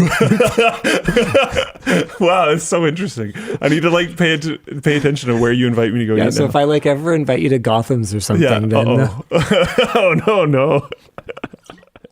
Nice last meal. No, I said, yeah, sounds great with a big smiley. Okay, well, it was right away. She got a vibe. Yeah, I did follow that up with a different message. Yeah. Being like, So I stand behind the vibe representation. I definitely might, yeah. I get away with the first message excuse, but yeah. Yeah, no. Yeah.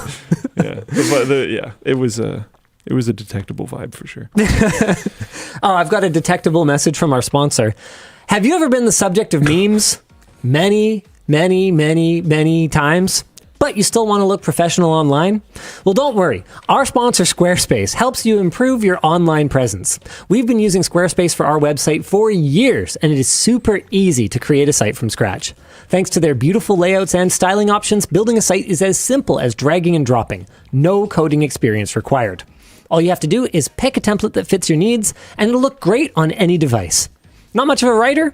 Well, Squarespace now has AI tools that can help you craft product descriptions with just a simple prompt. They also support all major credit cards and other popular payment methods, making it effortless to set up your online store. And once your site is live, you can create marketing campaigns, invoice clients, and so much more, all on Squarespace. So start building your website today and get 10% off your first purchase by visiting squarespace.com/WAN. The show is also brought to you by Notion. Sometimes you just want to hide away from the chaos of work because it's overwhelming. Oh. But our sponsor, Notion, gives you the power to organize like you've got all the infinity stones. What are these? Oh my God. Whoa. Dennis has been given too much power. Yeah. Notion combines your notes, docs, and projects into one space that is simple and beautifully designed. It's the place to connect teams so you're always on the same page, and the fully integrated Notion AI assistant helps you work faster, write better, and think bigger, doing tasks that normally take you hours in just seconds. You can even automate tedious tasks like summarizing meeting notes or getting insights from PDFs and images. With Notion, you don't need to bounce between 6 different apps. It's seamlessly integrated with Google Drive, Slack, GitHub, and more. Notion is used by over half of Fortune 500 companies, helping teams stay on the same page by reducing emails, cutting unnecessary meetings, saving time searching for work, and lowering costs on extra tools. Try Notion for free when you go to notion.com/WAN. That's all lowercase letters, not that it matters, notion.com/WAN to try the powerful and easy to use Notion. Finally, the show is brought to you by Ohsnap. Holding a phone can be challenging sometimes, especially if you have tiny hands like me. Thank you, Dan. Okay, that's why it's time for me to get a grip. Oh yeah, there you go. Okay, with our sponsor, Ohsnap. They make phone accessories that don't suck, just like they promise. Here are some snap grips that they sent over. Okay, so yeah, here you go. So there's their snap grip. Oh wait, are there more? Is there more, Dan? Boop.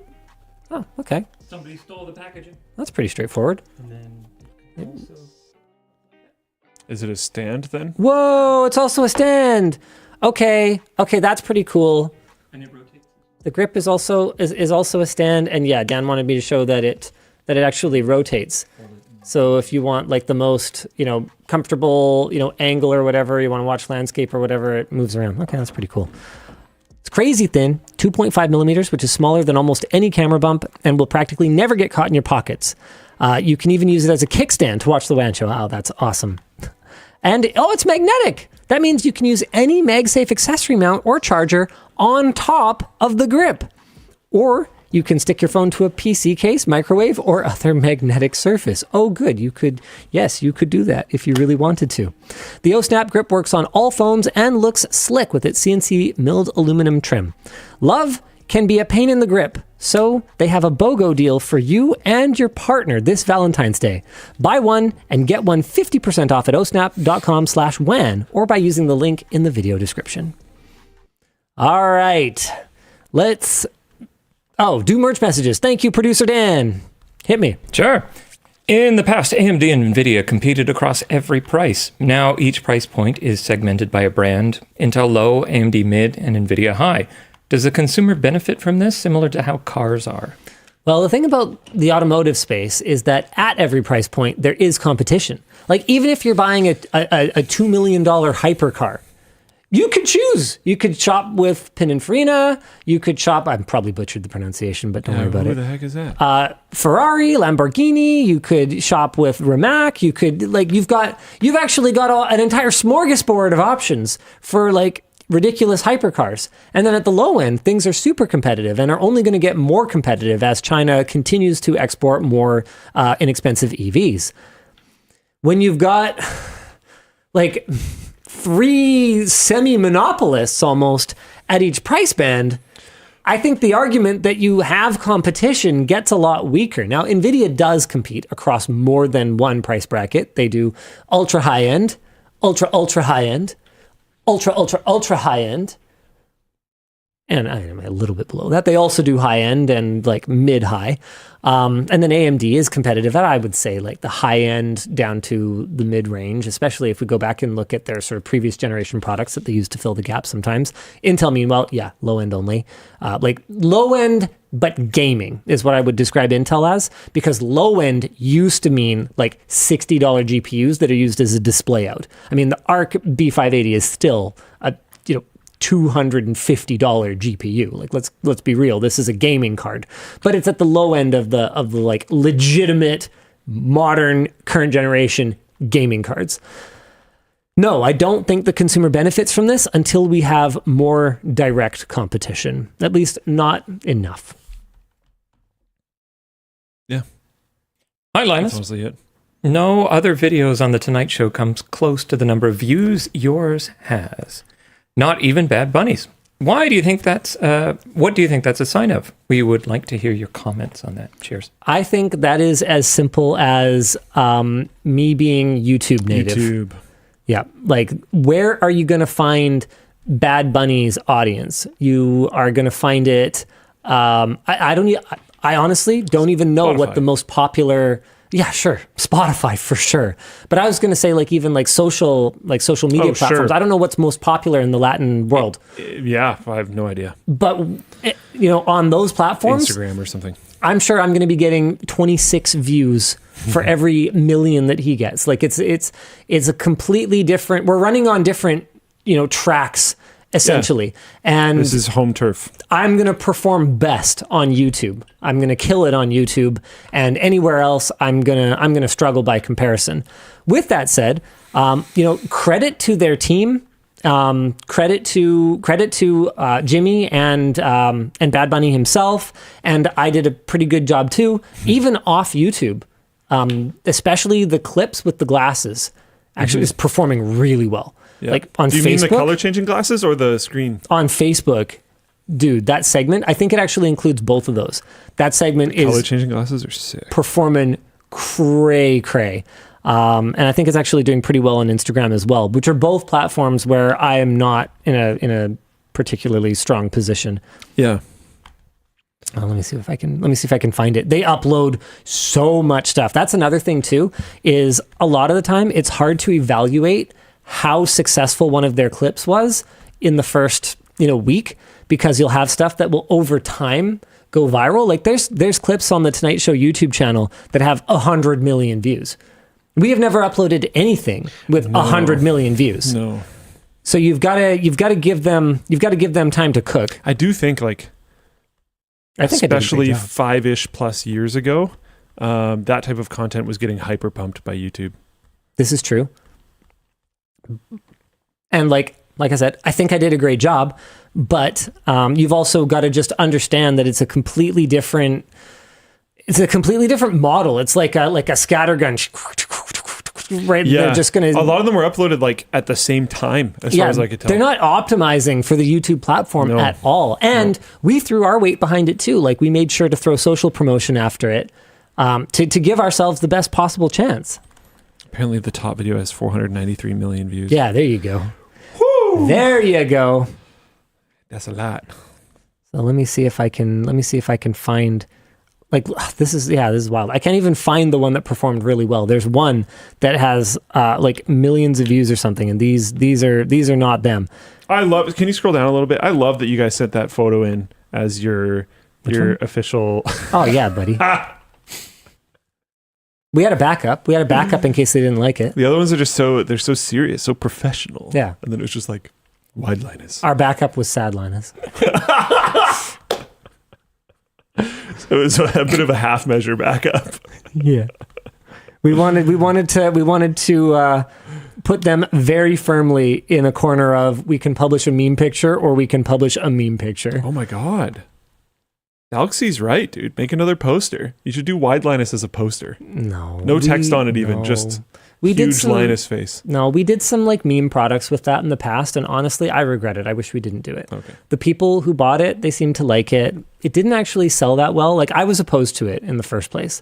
It didn't sell that well, and more importantly, I want LTT Store to be. I think you were doing like serious. the sequin pillows and stuff. Yeah, though. We also did a desk pad. I didn't like those or we either. did mouse pads as well. Yeah, but that would have been white background, wouldn't it? No, we did like Linus face, like Linus selfie, the wide one. We did that as a mouse pad. I gave one to my dad. Yeah. Yeah, and he hates it. He has to have it turned away because Linus scares him. Yeah, so I don't know. I don't want us to become like Redbubble, you know? Like first party Redbubble store. No, like, yeah, I genuinely thought a poster of it would be funny. I didn't like the sequin pillows either. But yeah, anyways. I want LTT Store to be taken seriously. Linus 2025. Also LTT Store.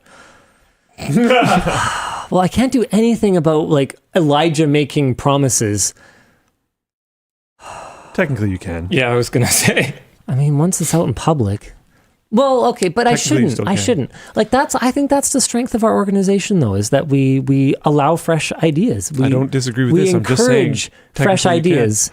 And sometimes those fresh ideas are just sort of awful, and we live with those consequences. They can come out moldy. It's the curse of growing as an organization. Yeah, Dan 160 in Floatplane chat says, at Linus, we are still your boss. Yeah. I mean, that's the thing, right? A weird thing is like you think about how connected you are to the company, right? You have a lot of feelers into a lot of things that are going on. You definitely don't know more than half the things that happen in a week at the company. No. Like not even close. Not even close. Yeah. Yeah. You can't anymore. You got 100 people presumably like working an entire work week. Like these are more than that when you count the contractors and remotes and stuff. Even though, you know, in the grand scheme of things, you know, compared to the kinds of companies that we are talking about, right? We're talking about an AMD or an Intel or an NVIDIA or whatever else. Like compared to these behemoths, we are tiny peanuts, but these are still unfathomable numbers on a weekly basis. Let me just do the math here because it's 40 hours a week per person. On a weekly basis, we are doing 4,000 hours. How are you supposed to keep up with that? Of work. Like it's on the one hand, sometimes you look at sort of the organizational inefficiencies, you go, it's a bloody miracle we can get anything done. And then on the other hand, you look at some of the things that we accomplish and you go, holy crap, how is this even possible? This is incredible. Sometimes in the same meeting. Yeah. That's actually pretty common. Yeah. What else we got? Yeah, let's maybe do one more. Hello, LLD. I'm looking into getting a 5090 and possibly doing a giveaway for it or a system when I launch my PC-themed card game later this year. Any advice on hosting a giveaway or things to consider? I will say this. Hosting a giveaway is not something that we have found is a particularly effective promotional tool. Yeah. We've had some really good success with charity auctions. Those have done really, really well in terms of resonating with our community. That makes sense. But the thing about giveaways that we've found is that you think, man, I am making one winner. Nice. I am making one lucky winner. Yeah. What you're actually doing, because people are mostly self-centered, which makes sense. And I mean this in the context of compared to strangers. I think that if you talk to the average person, they are probably extremely generous. If their buddy wins it that they know, they'll be stoked. Yeah. But everybody else in the pool is not their buddy. They're just a stranger. and they would much rather have it for themselves. So what effectively you've done is, if you have 1,000 entries into the draw, is you have created 999 losers. N-1, yeah. And that's it. That's their experience with your brand. That's their exposure to your brand.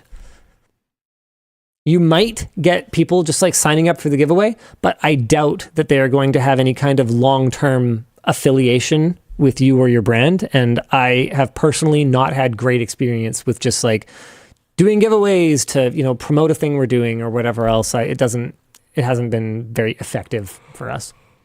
Some brands still do it though, and clearly they're getting some kind of ROI. Like AMD, they are really into doing the giveaways as part of AMD Ultimate Tech Upgrade, just as a way to kind of drive engagement. Although I do think a lot of the time stuff like that pretty much comes down to like a team trying to create a KPI that proves that somebody interacted with the media that they sponsored. So it probably comes more down to that. Like, hey, here is provable, demonstrable evidence that this piece of content we sponsored, this AMD Ultimate Tech Upgrade, was viewed and people interacted with our brand, even if the giveaway itself has absolutely nothing to do with, you know, what their desired outcome is. Like it's mostly an exposure campaign. AMD exerts functionally zero force on the content of these videos. All they ask is that there's an AMD product in it, and you guys, like, you know, in good faith, don't completely freaking ignore it. That's all from my understanding. That's pretty much all that they ask, plus the giveaway call-outs. I used to stream a bunch, and when I did that, at one point in time, my stream was almost functionally a giveaway stream. I would buy Humble Bundle keys, and other people in the community would buy Humble Bundle keys, and we'd put them all in a pile and we'd give them away. And it got to the point where we were giving away so many keys, because I was like almost trying to buffer against this whole you're just making losers thing, that it started making losers anyways, but the losers it was making were people that only won one game versus other people that won more than one game. And it got to a point where it was just like, this is toxic. This is just stupid. So we stopped. And then I converted my whole stream to almost effectively charity streaming for like 2 or 3 years, and we raised, like, I think in the end over those years we raised over $100,000 for BC Children's, and that was cool, and that community was really cool. And then I moved and stopped streaming. But sick. But that was the correct pivot, is basically what I'm saying.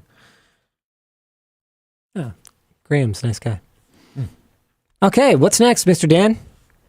More topics. Oh, we get to do more topics. Woo!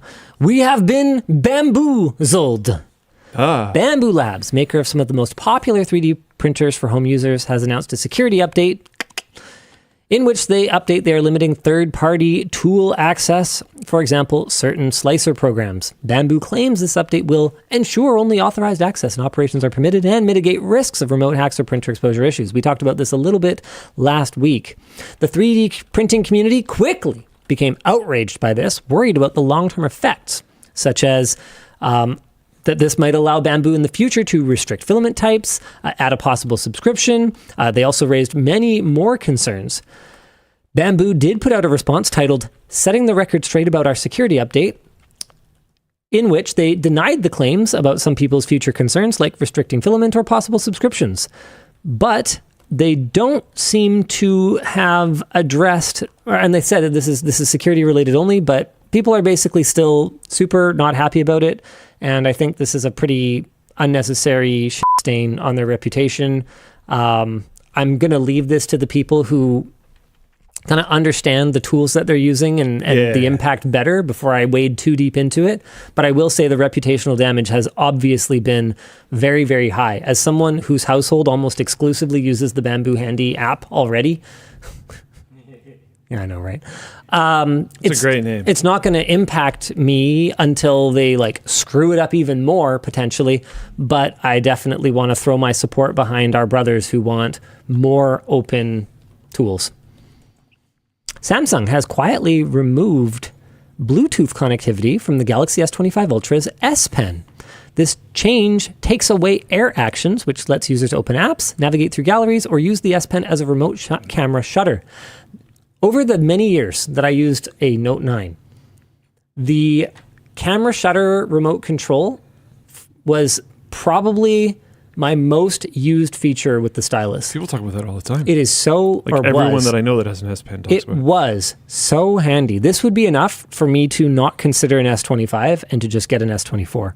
Samsung explained that the decision was driven by low user engagement and pointed out that similar functions are available in the Galaxy Watch, starting at $60, and the Galaxy Ring, starting at $300. Whoa, interesting. Sorry. Rest Assured in Floatplane chat said, we are in the DoD supply chain, or Department of Defense, I'm assuming they're American, and had to throw out all of our Bambu printers because it requires an account hosted in China now. Got him. Whoa. Crazy. So I guess what he's saying is you should probably sneak onto DoD property and dig through their dumpsters. /S. Good luck. Do not do that. Don't even try. If you do, vlog it.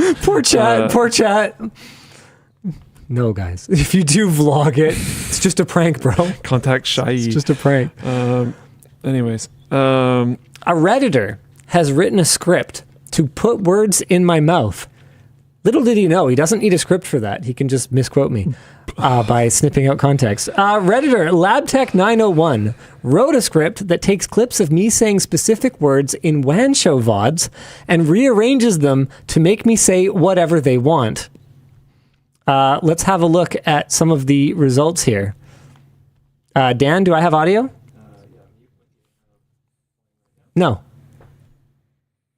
Yeah, it's fine. I had Twitch chat open in a tab by accident. Who cares? You know, I haven't attacked Twitch chat much lately. Yeah. I kind of miss my favorite punching bag. Love you guys. You're awful. All right. Ready, Dan? Hello, my name is Linus. Today, I wanted to talk to you about something very important to me. I do it not like the viewers. I do not like Luke. And I Definitely do not like Dan. I do not like Dan so much. That's I hope he goes away and never returns. I also wanted to talk about how much. It reminds me of Homer Simpson with that episode. No, there's a okay, so apparently it was YouTube kinda farts quiet. from back in the day were kind of like that, but then there's a Dan, do you want to just drop the link if people want to check it out? Yeah, sure. there's Okay, a cool. YouTube creator, I don't know how many people are gonna like these songs, but there's a YouTube creator called Young Scrolls that makes What now? that makes Elder Scrolls music. Saint Giab, I genuinely really like this EP, but he makes Elder Scrolls music based on voice lines from the game. Daggeth Wave is legitimately a sick song. It has 13 million views. I'm not surprised. It is dope. It's but it sounds, some of it can sound kind of like that because Right. it's lines taken from different parts of the game. And I kind of like, they're incredibly good at what they do to the point where like they make it sound good anyways. And I did appreciate, I saw someone when AI music started kicking off a bunch, people were like, oh, like you can use this now. Like you don't have to just pull voice lines from the game and like stitch them together and make your music that way. You can make it like flow better by making them speak the lines out properly using AI voices. And they were like, no, the reason why I do it the way I do it is because I like it the way I do it. And I was like, sick. Fair enough. Nice.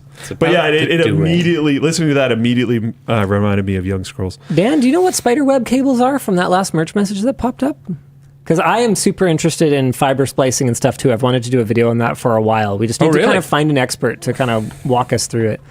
And then we'll basically just kind of stand there and go, Spiderweb ribbon. yeah, and then we'll try it and we'll probably fail and it'll be fun. Yeah, because we have a little tiny baby, fusion splicer. Yeah, I would love to. I'd love to do that. I want to do that. Can we do that? I want to do that.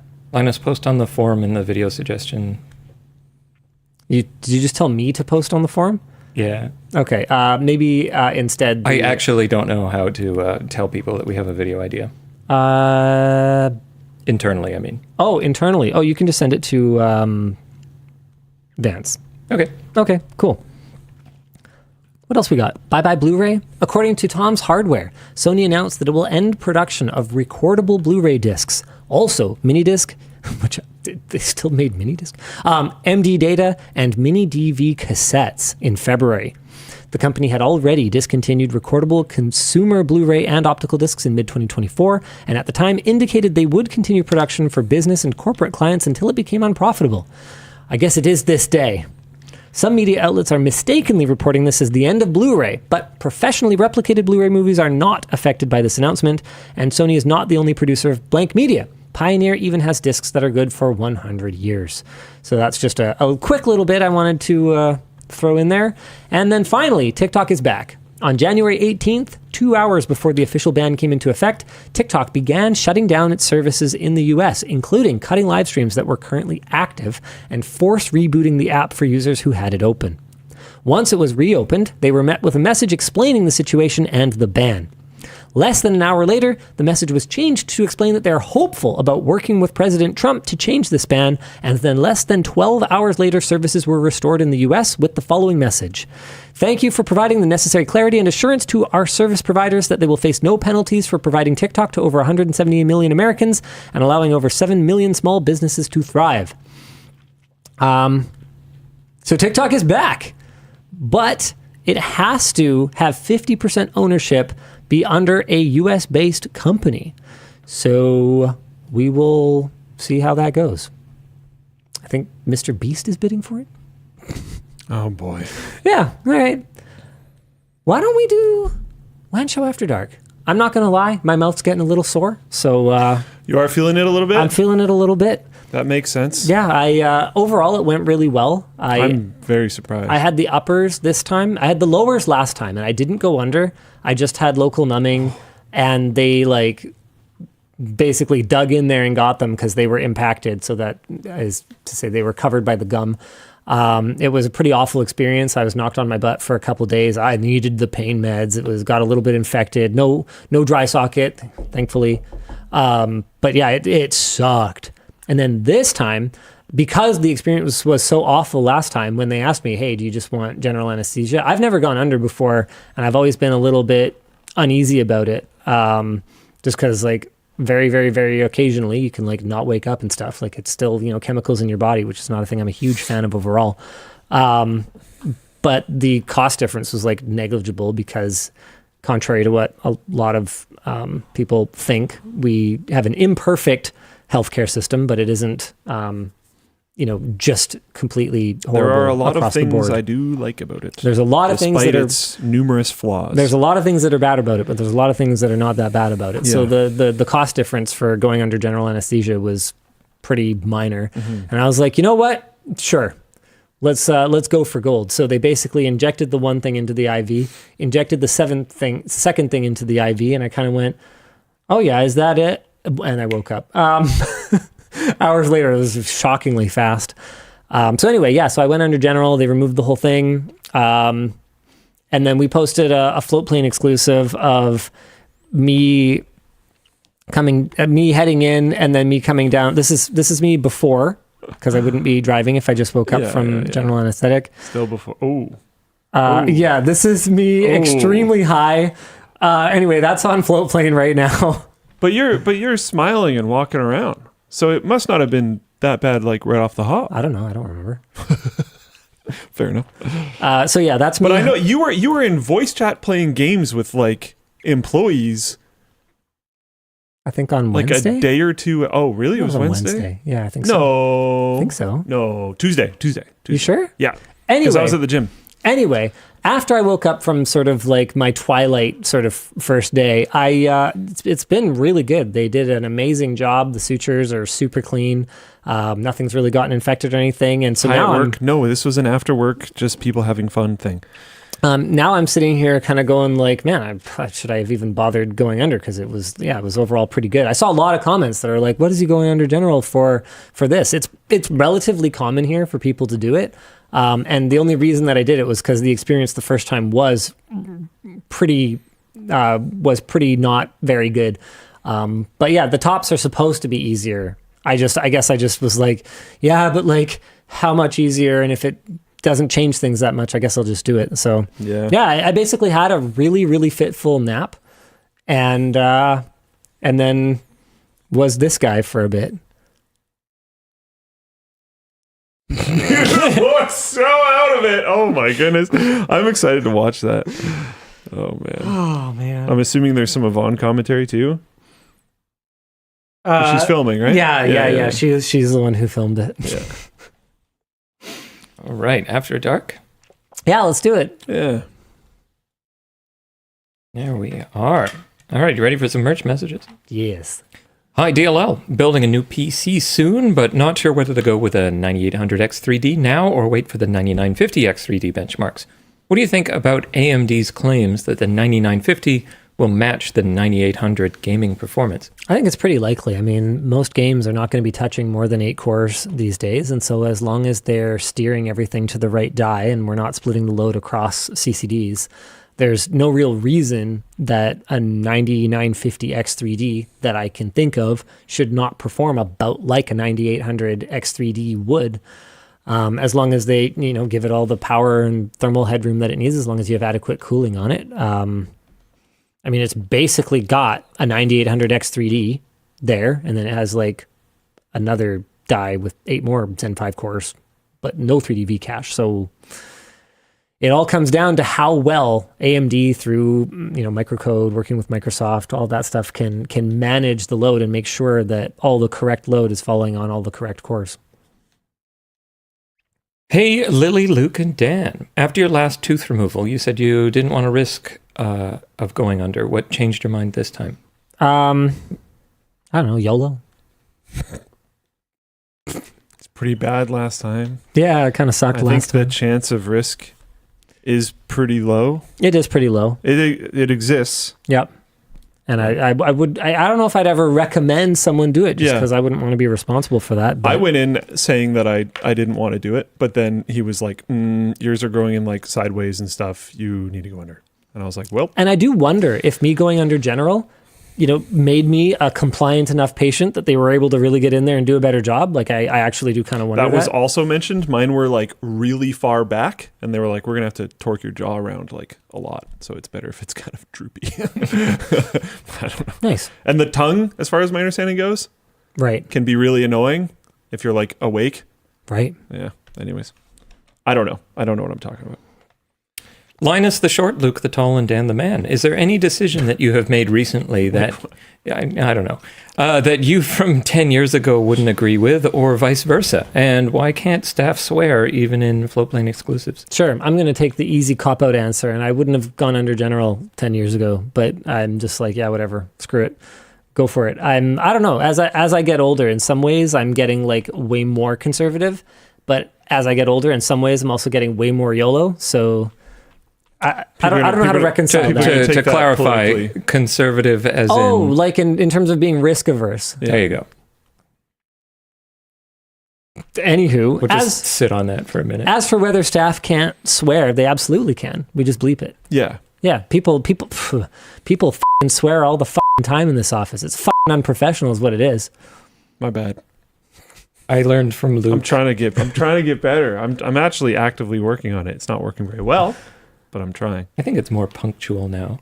I don't think it's important. Yeah, I don't think it's a good thing. I also don't necessarily like. There's I'm a not point. Really against it. Yeah, but I think like for me, I think it can limit the use of language sometimes because they're often used as like multi-use words. Yep. And filler words. Yeah. You can stretch your vocabulary more and stuff by not using them as much. I think that's one of the reasons why I want to do it.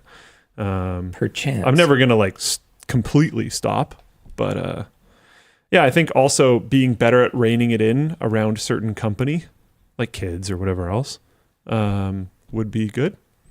Yes, it would. Yeah. My kids are going to be old enough that it's not going to matter by the time you get that sorted out. Luke, really?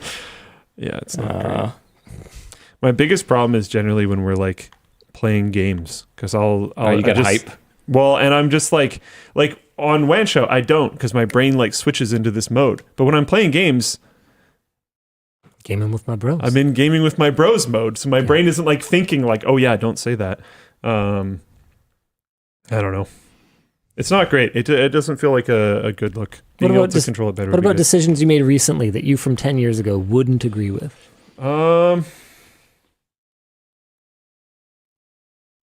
Decisions I made recently. I feel like I'm going to twist this and go with like observations. I think 10 years ago, having self-recognition that there's like really cool things about being I understand we're barely out of small, but what feels like huge company. There are like benefits to it. You were like stuff. adamantly against like angry about growth sometimes. There are still parts about it I do not like. Oh, 100%. 100%. And I think I probably do feel more strongly about that than most people here. But there are more things that I do like about it than I would have expected for sure. Yeah. And certain of my decisions have contributed to leading us down a path of continued expansion over time. So like that would be very surprising for me, I think. Hey, Linus, I remember you mentioned a while back that you wanted to make more women's clothing and was wondering if an LTT skirt was in the pipeline. Not that I'm aware of. I've also got some other merch messages about women's clothing in general, and if it's not selling well, and if you're planning to do more at all.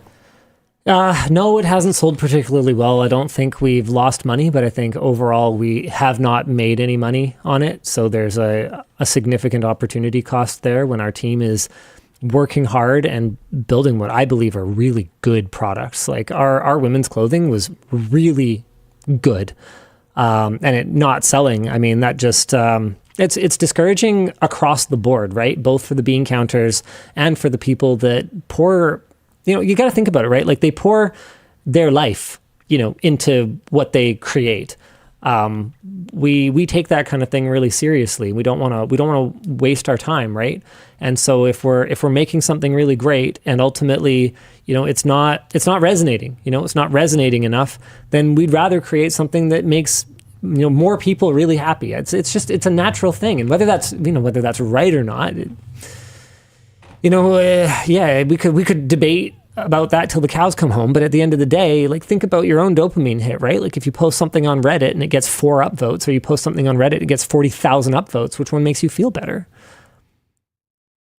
So yeah, I still want to try to support it as best we can, but it's not really flying as it is right now. Hey, Linus, Slick, and who again?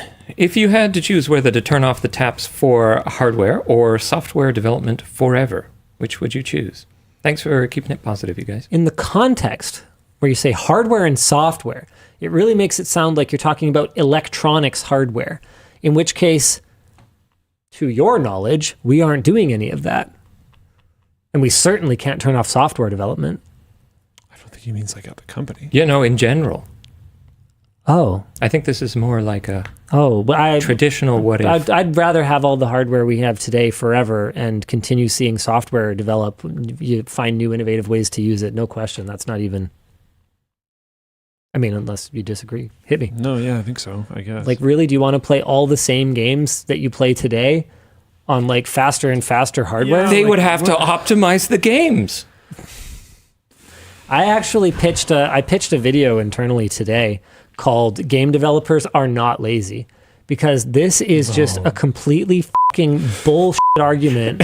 Yeah, sorry, I probably shouldn't stir up my own drama. Dude, I keep seeing people just mindlessly parrot, having seemingly no understanding whatsoever of the actual dynamics that are at play in the games industry. Even I understand just a fraction of it, having never worked in it. But I understand it well enough to know that if a game has a problem, it almost certainly doesn't boil down to that every fucking developer who worked on it is a lazy fucking asshole. Like there's no way. Oh. Yeah, Nerdle in chat says, as a backend developer, can confirm everything I do takes 0.001 seconds. Yeah. /s. No. Like, come on. It does if you use PHP properly. Gerald says, what about spaghetti code? There are organizational issues. There are workflow issues. There are management issues. There are tons of issues that can lead to sloppy work. And you know what? Sometimes it's because a developer is an absolute, just complete fucking idiot and sucks. Sure. And they should not be doing that job, and they totally suck. I would hazard a guess that is overwhelmingly rare. There's also people that aren't really developers that somehow, fumble their way through managing to make a game. Yeah. But the game is good. Yeah. It might just be like coded terribly. But Undertale. famously is Famously, like very 10,000 famously. nested ifs. It's crazy. It's actually bonkers. But incredibly famous game, super successful. People love it. So It's like, made by artists. They're making art. Yeah, so like, who cares? So yeah, maybe they do need ray tracing to actually get it to function Maybe the way don't that they worry want. about the elitism so much. Is Yeah. the game fun? Just make fun games. Is the game fun? I want that as a tattoo. If the game not fun, then who cares anyways? Who cares if it's spaghetti goat if the game's not fun? Parasocial friends. Linus, I see you on Reddit often. Which social platforms do you all like or use regularly versus just having them for work? Oh, like in usage? Okay. I thought he meant like, I was like, yup. I don't actually use Reddit that often. I've been on it a little bit lately, just because it's. I tend to like to keep my finger on the pulse of what the heck is going on. Sometimes. As for social platforms that I use, man, I barely touch Twitter these days. I use Facebook almost exclusively to, just look at user comments on Smash Champs and to just browse Marketplace, because I think Marketplace is hilarious. It's full of so much crazy stuff. I almost never open TikTok. I use YouTube, obviously. I don't know, man. I don't have a lot of time for it. I read the news. That's one of my vices. Like I'll just get like buried in like reading articles and stuff. That's my like doom scrolling. But I don't prefer video. I've talked about this so much over the years, in spite of the fact that I'm literally a video creator for a living. It is not my preferred method of digesting information. And that's still true today. Hello, LLD. Oh, well, no one else answered that question. Luke. Are you guys just trying to get me out of here because my mouth is sore? I'm good. What was the question? What social platforms do you use? I know you use Outside YouTube. of work. Yeah. Oh, most of them are begrudgingly. YouTube I like.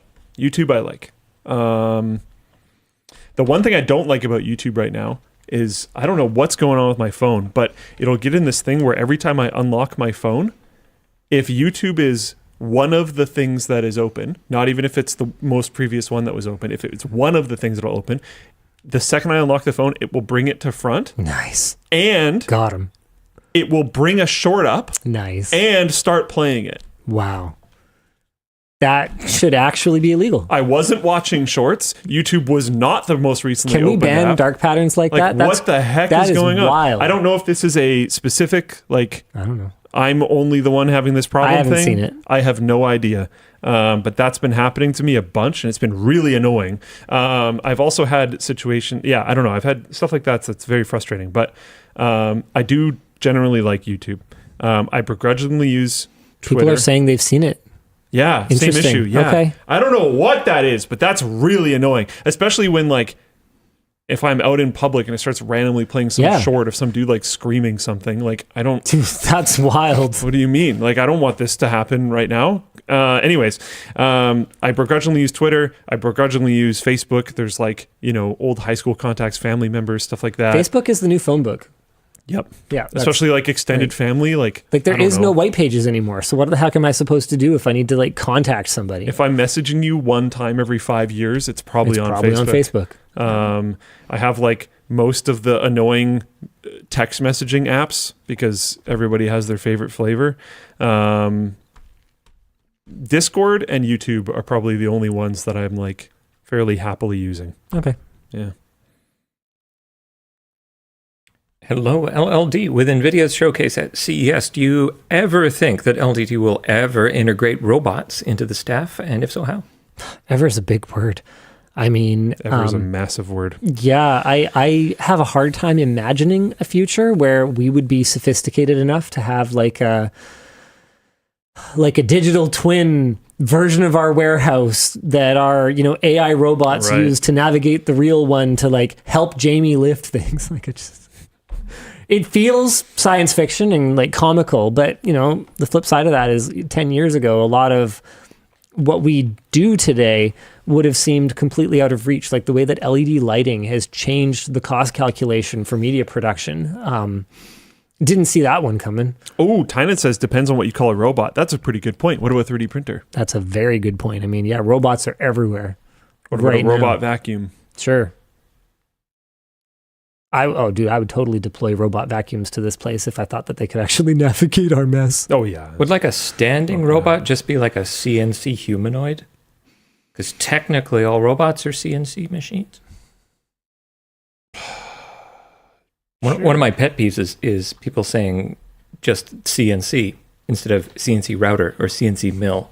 It's actually a hilarious pet peeve. But, that bothers you? Yeah, just a little bit. That's your We're gonna have to change his job title. Dan Besser, pedant. He knows it too. It's yeah, okay, fine. I accept. Automation on Markbench. That's a pretty good argument. Yeah. Literally a robot arm that's already deployed. Yeah. 100%. There's a bunch of stuff in labs. Yep, there's other examples other than that too.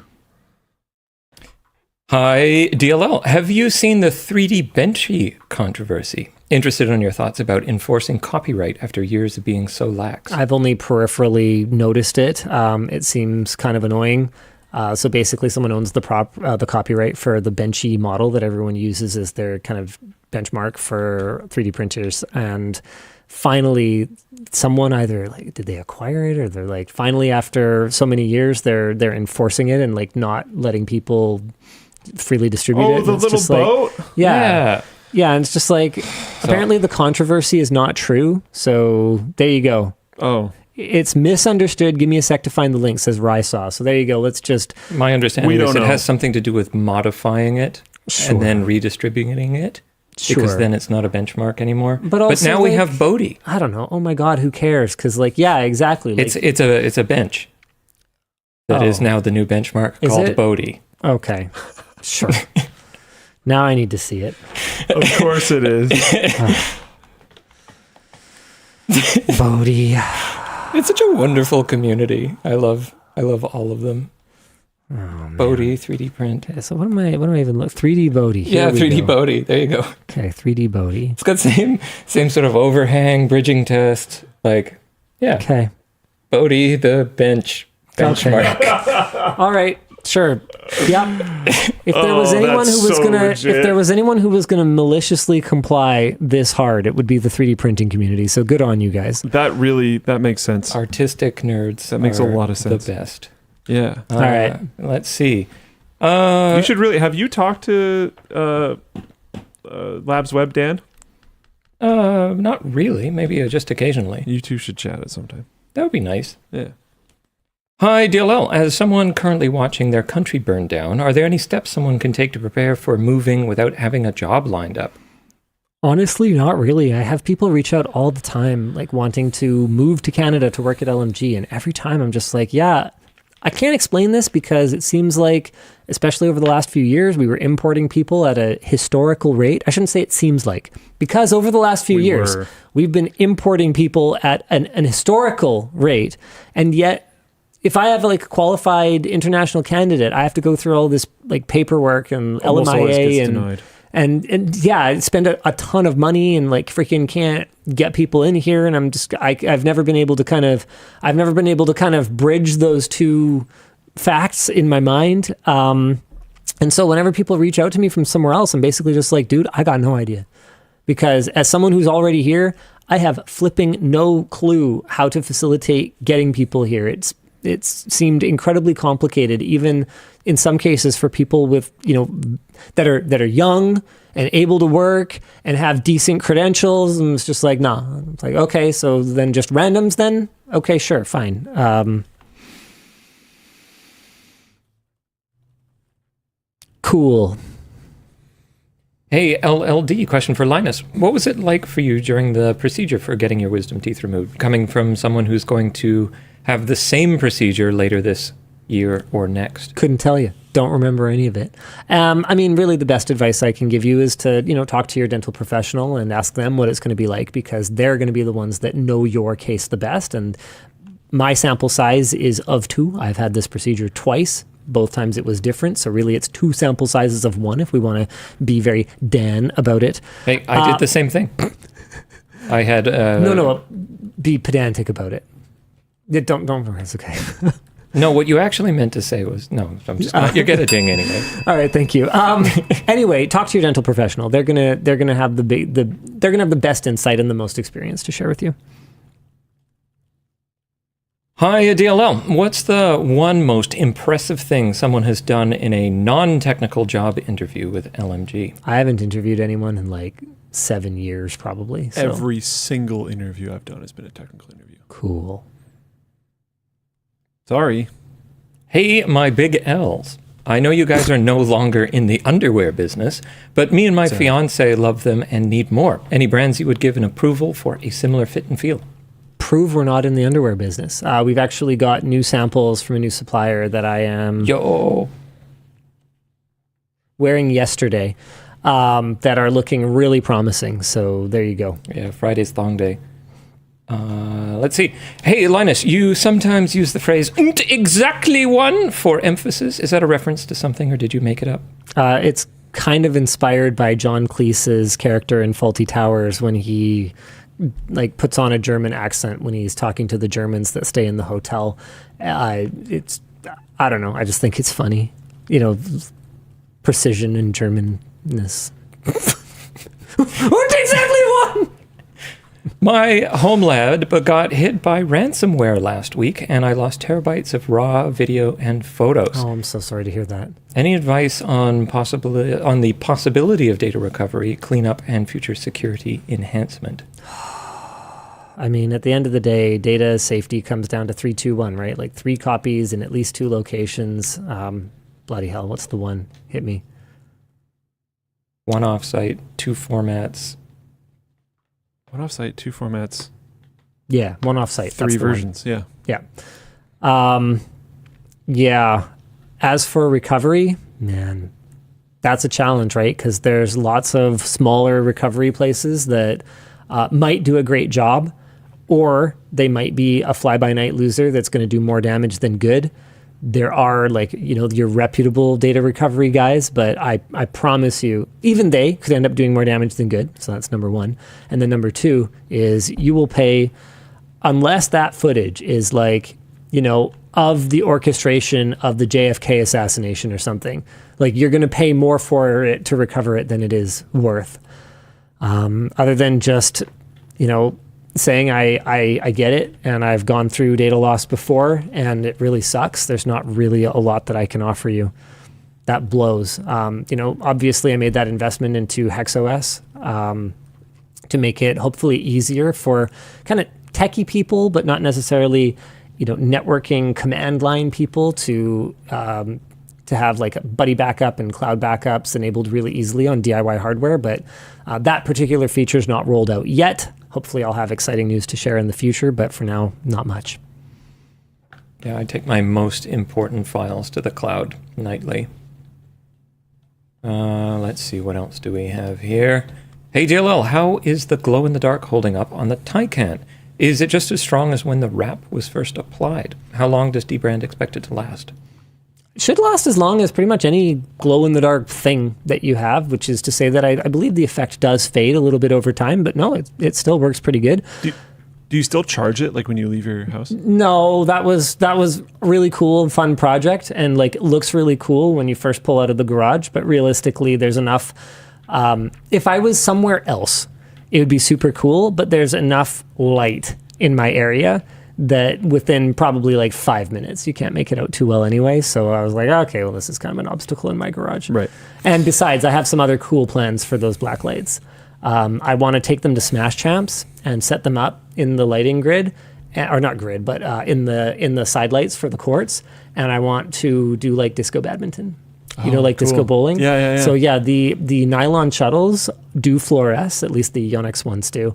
And sick. So if we could maybe put a fluorescing top transparent coat over the court lines, the tape on the nets also fluoresces already.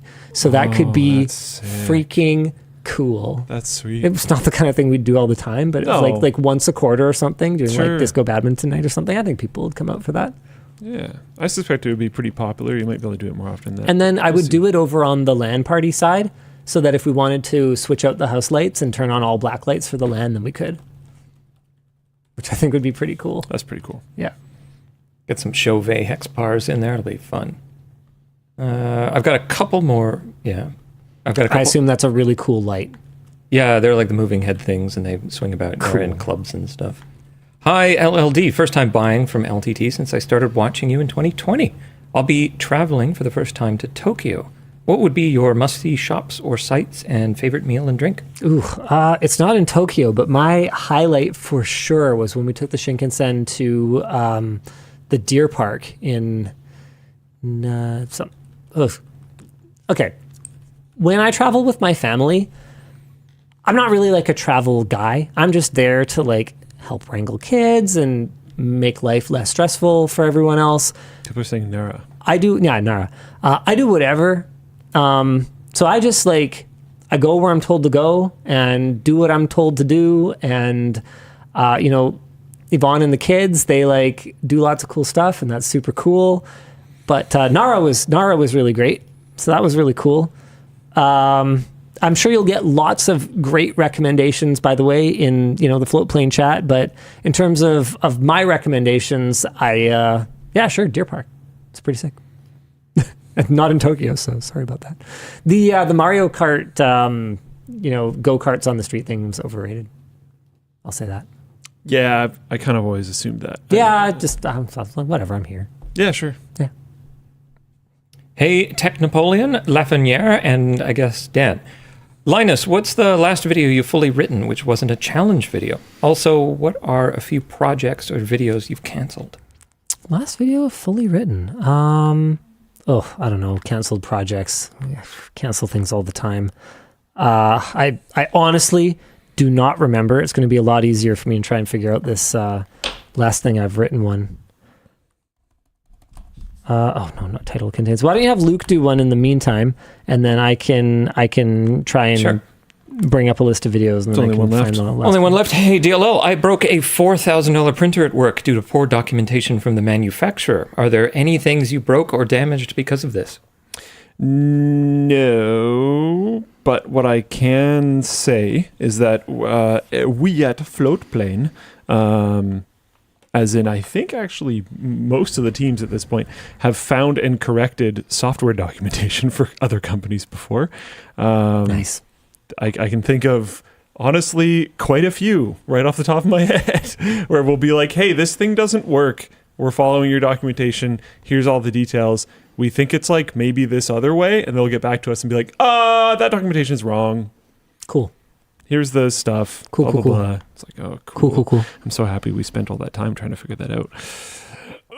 Turns out, even massive multi-billion-dollar companies make mistakes. They do, because it turns out they're staffed by people, and people they do their best for the most part, I think. For the most part. There was one that I accidentally archived. It was something about how to help people like set up parental controls and stuff. And honestly, the best advice I can give you is stay out of it.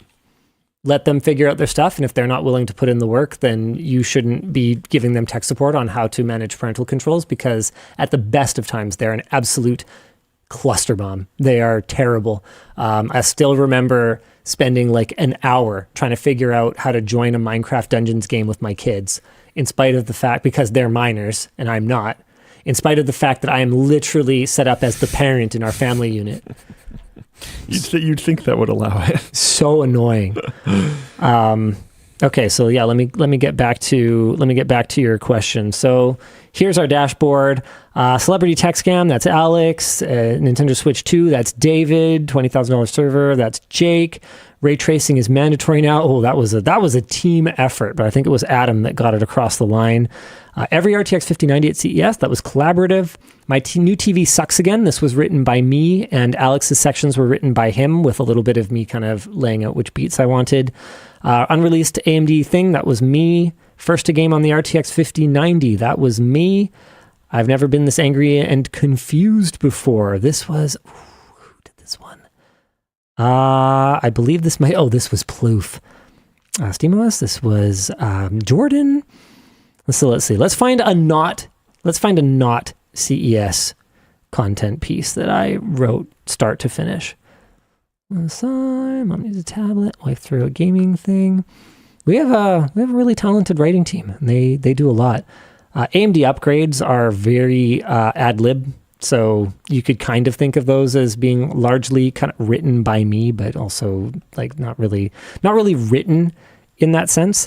This I wrote a lot for. I wrote a ton of notes because I was the tester for the project, and Jordan used some of my notes verbatim in the final script, but ultimately he was kind of tasked with operating in the role to kind of get it over the board. Yeah, let's see. I think probably the last one. Oh, dbrand. I don't know.